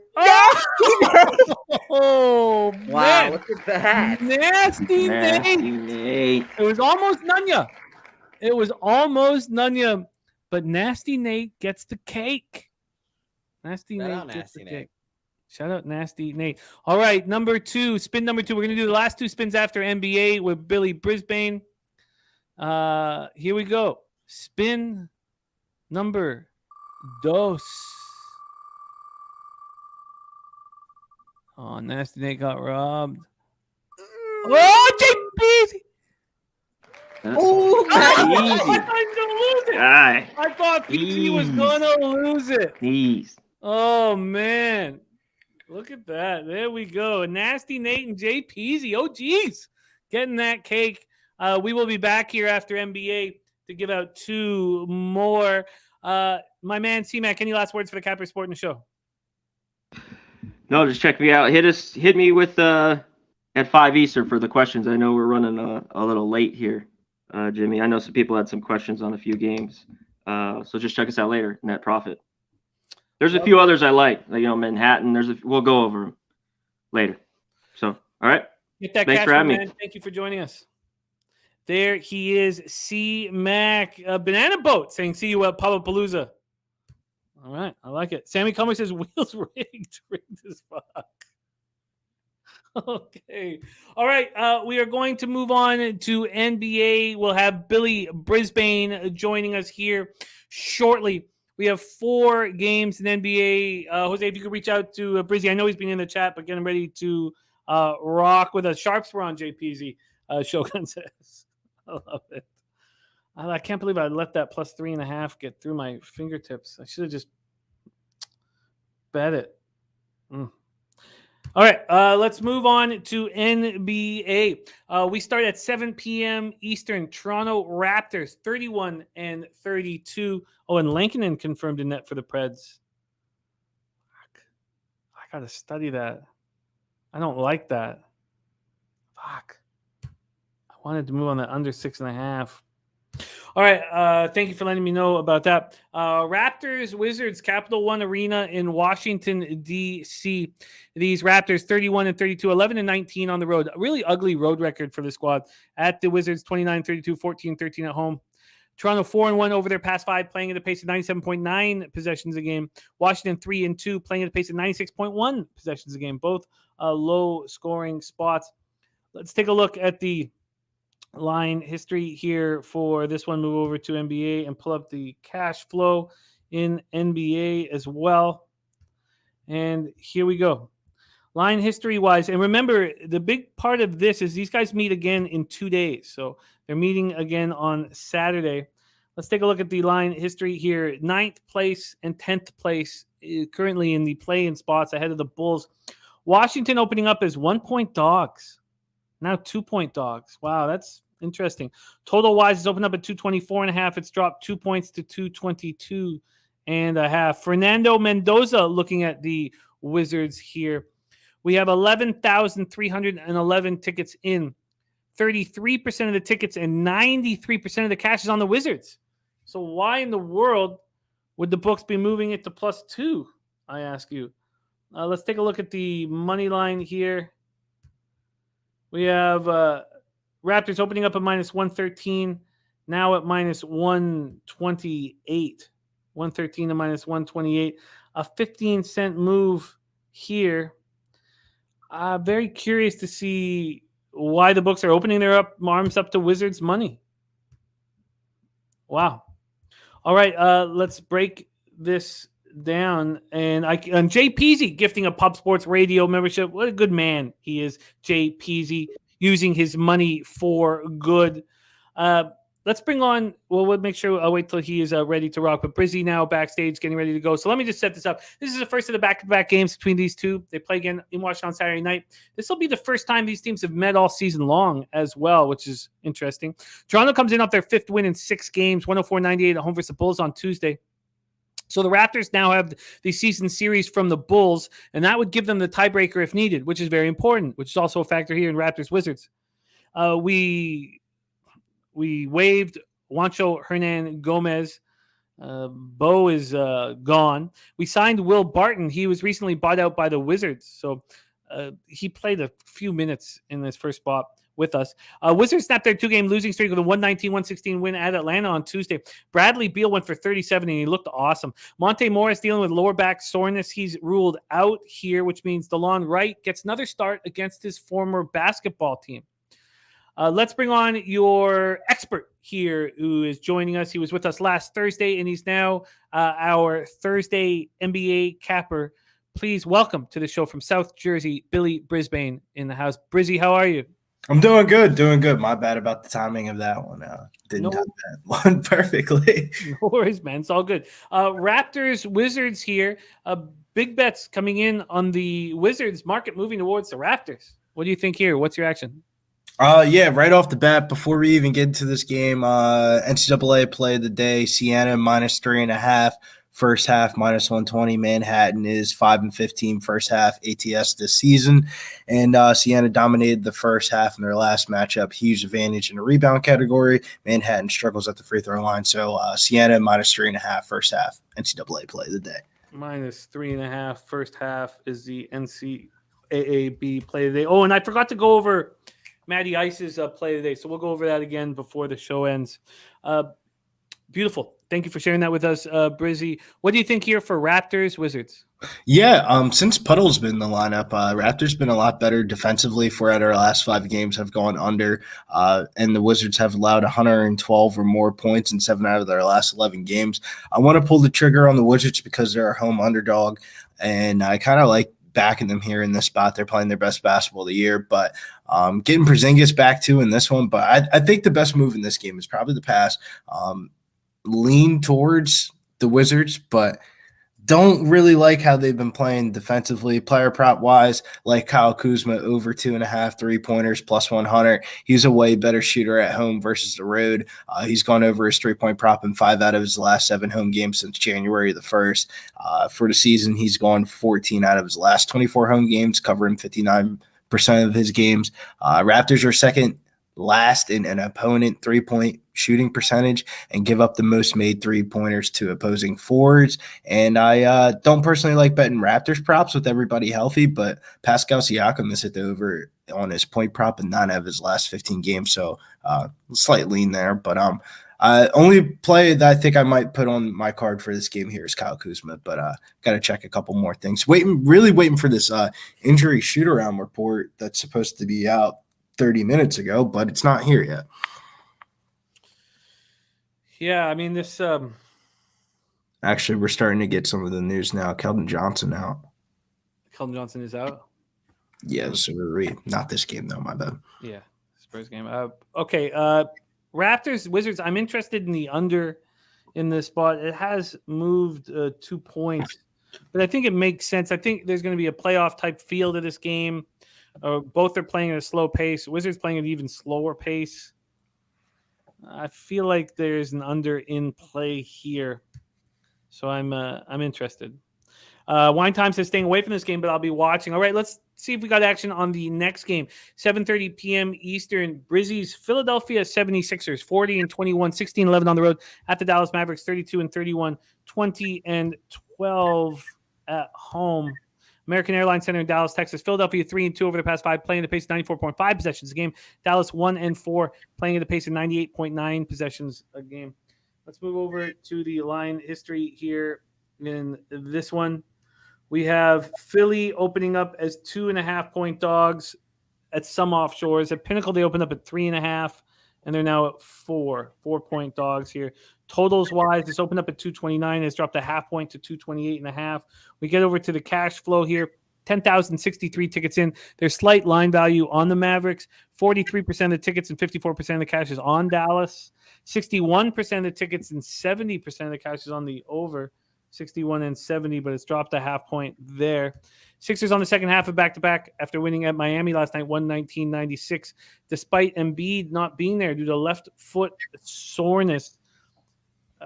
Sixers are 9-4 without Joel Embiid in the lineup. That's not going to help his MVP status. Maxey went for 27 and 7. Harden 23. Tobias went for 18. And Paul Reed 16 points, 14 boards, 2 block shots. Mavericks coming off their second straight loss, 124-122 home to the Pacers on Tuesday. They've lost 4 or 5 with Luka and Kyrie in the lineup together. Luka 39-8 and 6. Kyrie 16-9 and 5. Take it away here for us. BJ says another $500 bet cash yesterday. Best bet tonight, Mavericks money line. Joey Marinaccio says, hi, folks, give me the Mavs tonight. Saturated said if he suits up at Sixers all day, who have the Mavs covered against? Take it away, Brizzy. First off, Joel Embiid's the elephant in the room. Do you expect him in the lineup? That's the real elephant in the room because with teams on back-to-backs, they don't have to submit their injury report until like 3 to 4 o'clock.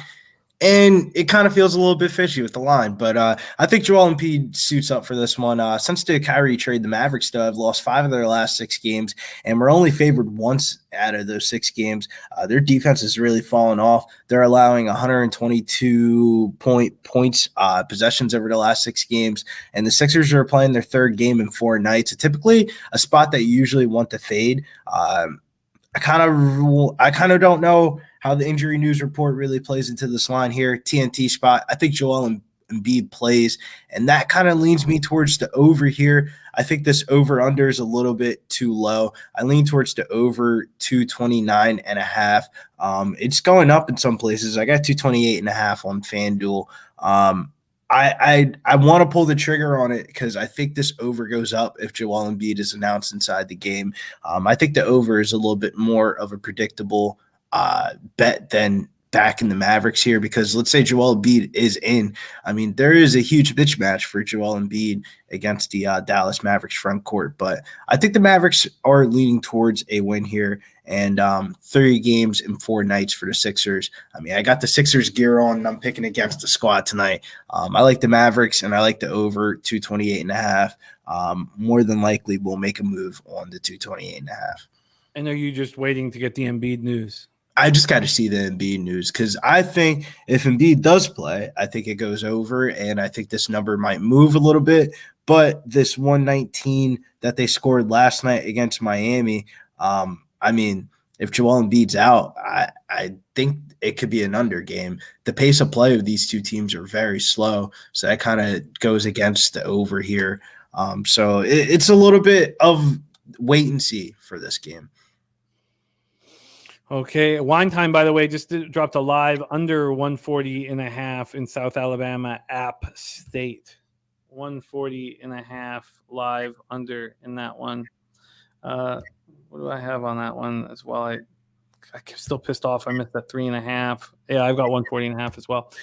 All right, let's move on. Let's move on to 8:30 p.m. We have the Kong smash play of the day is the Indiana Pacers here, and I get it, at San Antonio Spurs. Let's take a look at the line history. He gave it out, or he got it at -5. It's no longer at 5. This line's moving quickly towards the Pacers, and I guess that's the Keldon Johnson news. Pacers have gone from -4.5 to -6. Totals wise open up at 238.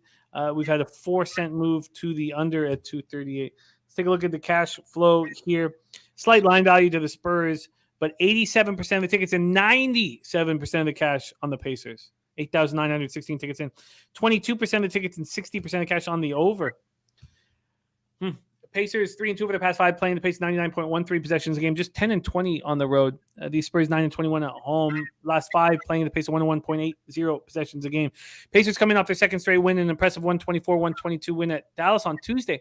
Tyrese Halliburton went for 32. He has a calf strain. He's listed as questionable to play, and he's been very good. And of course, TJ McConnell will be the starting guard if he is out. Then we have Miles Turner coming off 24 points. He's on a nice run since the All-Star break. 29.3 points per game, 69.3% shooting. He went 10 of 13 from the field Tuesday. He's looking very nice, looking healthy and strong with Halliburton. Spurs snapped that ugly 16-game losing streak with a 102-94 win at Utah on Tuesday. Keldon Johnson went for 25. Now he's not there. So McDermott went for 19. Shohan went for 13. Take it away for us here, Brizzy, Pacers, Spurs. Yeah, even though they don't have Keldon Johnson back, they do get Devin Vessel back. I personally think he's the best player on the Spurs. I don't know what they're going to do with Trey Jones and Branham, but Don't know. Depending on how that little rotation goes, there could be some value on those props. But the Spurs are coming off a rare win, snapping their 16-game losing streak. The Pacers are 10-3 ATS in their last 13 meetings overall, and 6-0 ATS in their last 6 meetings in San Antonio. I definitely do lean towards them here in this spot. I think it's back to the regularly scheduled program here for the Spurs and continue to tank for a number 1 pick. The Pacers found some recent chemistry having team practice at Buddy Hield's house in Texas versus the Dallas Mavericks in their last game. Seems like the team's chemistry is going up in these last couple of recent days. Tyrese Halliburton's birthday over the off day feels like a Pacer spot here. Player prop wise, though, I'm going to just go with the player prop in this one. I like Buddy Hield over 15.5 points at FanDuel Sportsbook. It's actually at 16.5. I'm going to try to find the 15 at Bet365. But currently, Tyrese Halliburton's questionable. I don't think it really affects his usage too much, but San Antonio is allowing the number 1 points per game and 5th worst defensive efficiency versus the shooting guard position, and they have 0 perimeter defenders. This is a really good spot for Buddy Hield tonight. Bounce back spot. Do like the Miles Turner points prop. He's went over his point prop in 7 out of his last 10 games, 13+ attempts, and his last 4 games averaging 5.5 3-point attempts. So it could be a Miles Turner. I like his over 1.3, 1.5 3-pointers at -130 more than the point prop. The Spurs second worst in the last 15 games versus the Centers. At 26.74 points per game.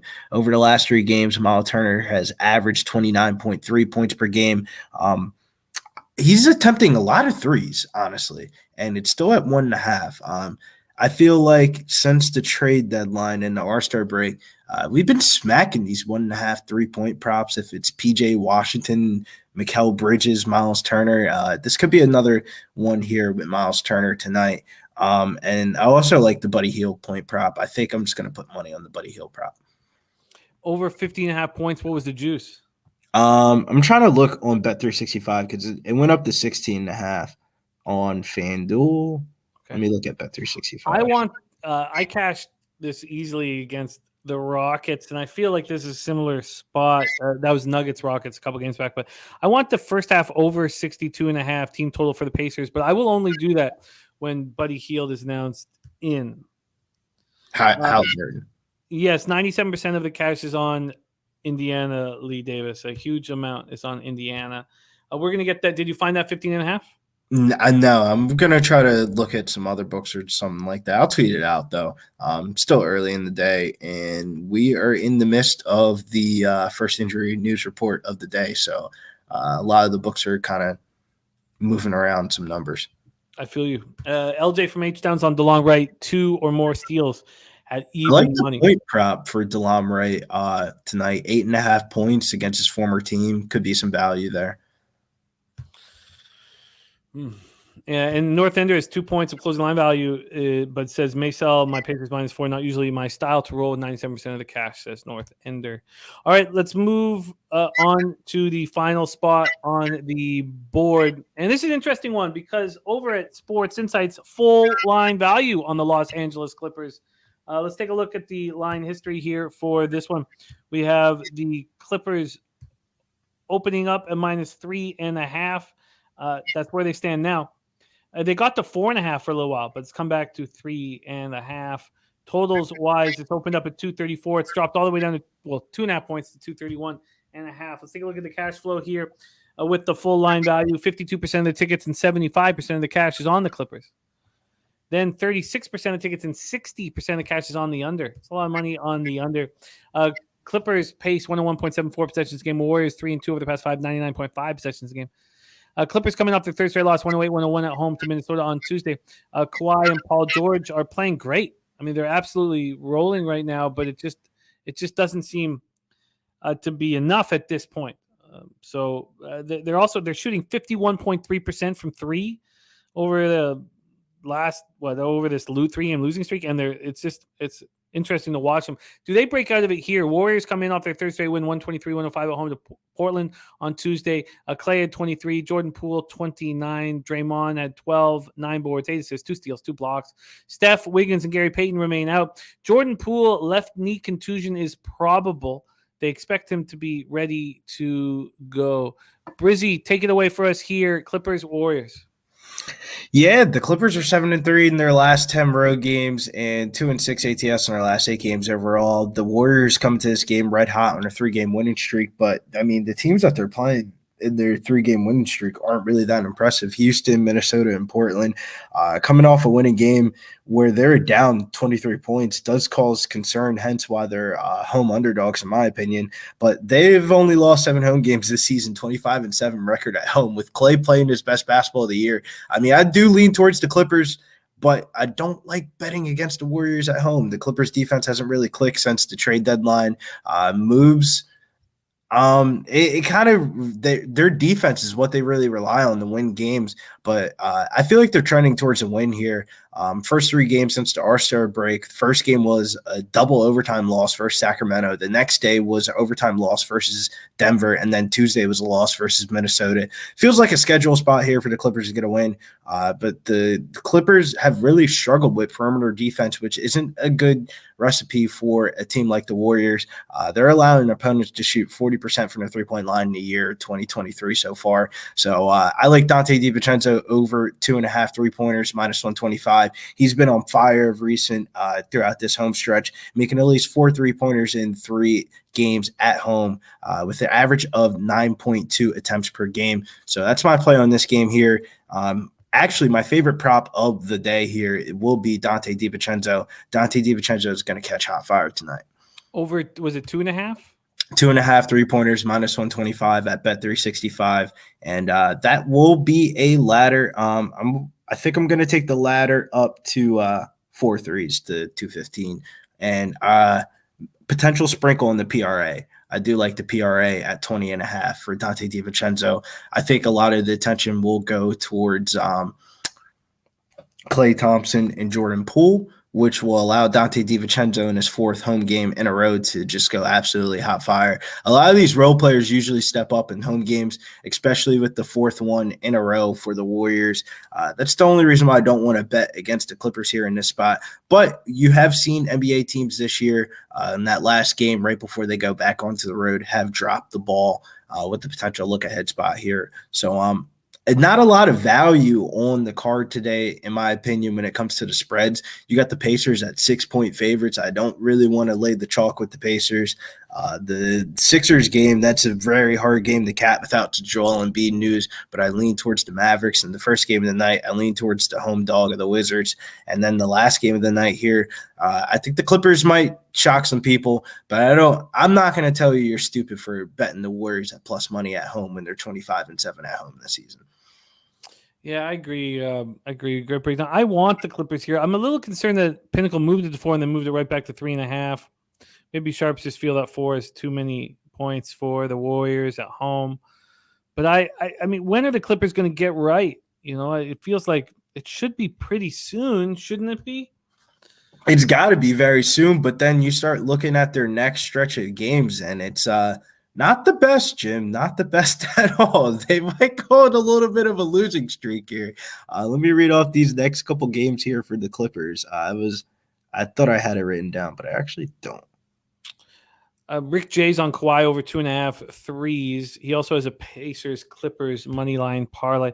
I'm interested in the Clippers. I expect to move on them. I'm also going to move on the Pacers first half team total over 62.5 as soon as I find out that Halliburton is good to go. If he's not good to go, of course, I'm not going to. And I also like the under in the Raptors Wizards game. I think there's a lot in play. And then again, Brizzy is going to tweet out his action, but for locked in spots, it's just DiVincenzo over 2.5 threes at -125. That is our NBA breakdown. Let's get back to the Wheel of Glory. Sienna first half too, man. That's the reason why the NBA card was a little bit saturatedly low, because we're slamming this Sienna first half -3.5. That is damn near one of my favorite bets of the whole entire week. And we've been on hot fire for college March Madness here. It's time to start dancing. Yesterday was a little bit unfortunate. Did miss it by the hook. by the Gonzaga first half, but we're going to bounce back heavy here. Siena first half is going to be the top play of the day and the biggest play that I will put my money on, regardless of what the NBA card will be tweeted out. I love it. I love working with you on these Thursdays. Brizzy will be back in action with us next Thursday, but stick around here for the Wheel of Glory. Let me get this bigger on my screen. Jose, my friend, take it away. All you had to do was write Bagtastic into the chat. Take it away here, Jose. I love the Wheel of Glory. Let's fucking go. I actually like the thing that Big Show had with the little races. The races were a little bit more entertaining. Oh, okay. I'm sorry. Oh, burnt! But North Ender. Ender, our guy Rocco Rogers, burnt!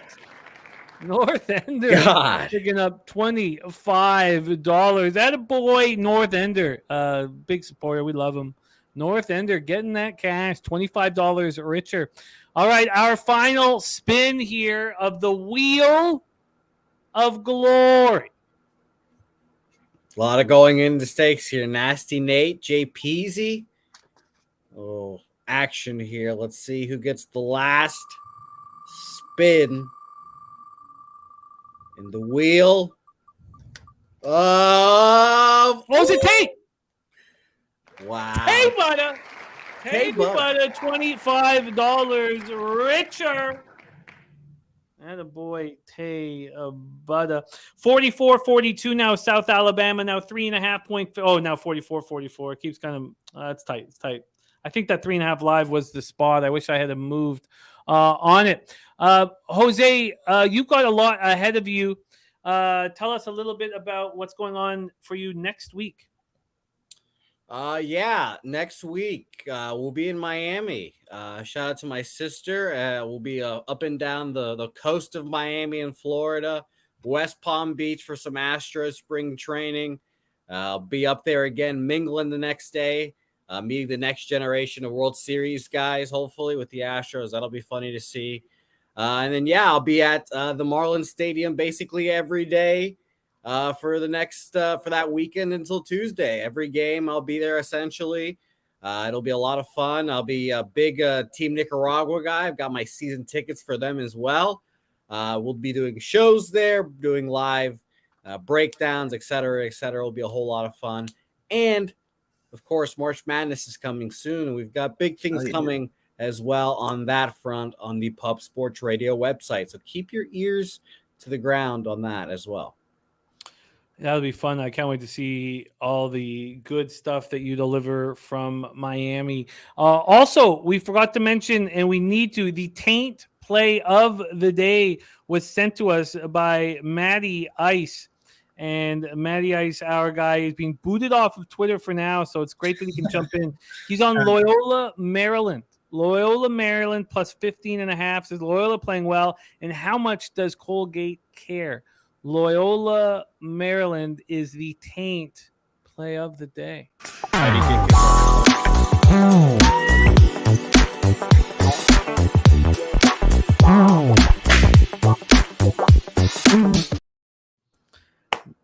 There it is. Taint. Right there. Jimmy, Tay Butta has a great question. Yeah. How do I get that cheese? Oh, you can leave that answer. DM us on Twitter, Tay Butta. Yeah. Act like you've been here before, Tay Butta. Come on. And by the way, shout out to Leonard Porsche, who just put half his child support on Siena. So shout out to you, Billy. Let's go, baby. Siena's the play today, man. He's up the ante. He is up the ante. I'm going to take a look at Siena and Loyola here after the show, see if I will roll with you guys. But that is our show for today. Quick review of NHL as well. Buffalo, Boston, we stayed off as we did with Seattle, Detroit. But I'm adding the under 6.5 in Nashville, Florida. I think I got to take a closer look on Lankinen.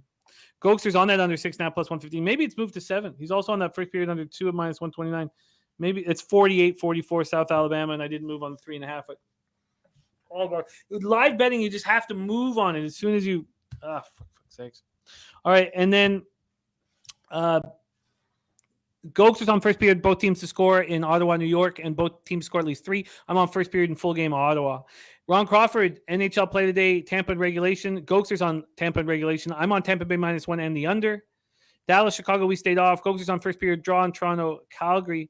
I'm on the Wild -1. Gogster's on the Wild Stars moneyline parlay at +124. Montreal, LA stayed off. And I'm going to add the under 6.5, I think, in St. Louis, San Jose. I expect to. Gogster did that as well. Troy Torrance says, in the height advantage down low, making all the difference. Sucks, man. I could have got back most of that loss. It's 48-47 now, so it is still tight. Thank you all so much for joining us. Troy Torrance, Ron Lofton, Don Mago. He's on Real Madrid -120. Wine Time, Juan Ruiz, North Ender, AOD, Saturated, Ricky J, 51-47, South Alabama now, and I'm just a fucking viewer. -310 on the money line. I'm just sitting here watching like an ass clown. Tay Butta in the house. Thank you guys. James S. Kong's Clips, Saturated. Thank you all. Tori Coker. Thank you guys for your support. John Todd, Jack Rosenblatt. Go out there and get that cash. BJ, all of you guys. Isaac Fack, thank you so much for the dono. Says, no way Clippers lose this game. He says, bet the house with the wife in it. I don't know, man. The Warriors are 25-7 at home, man. It's not the warm and fuzzies betting against the Warriors. Lee Davis says, Spurs are my current highest edge of the day. Sharon Pulliam looking at San Antonio first quarter over 61.5. San Antonio first quarter +2. Tank, baby, tank. And my guy, Brizzy, where can the Cappers see you for the rest of the week?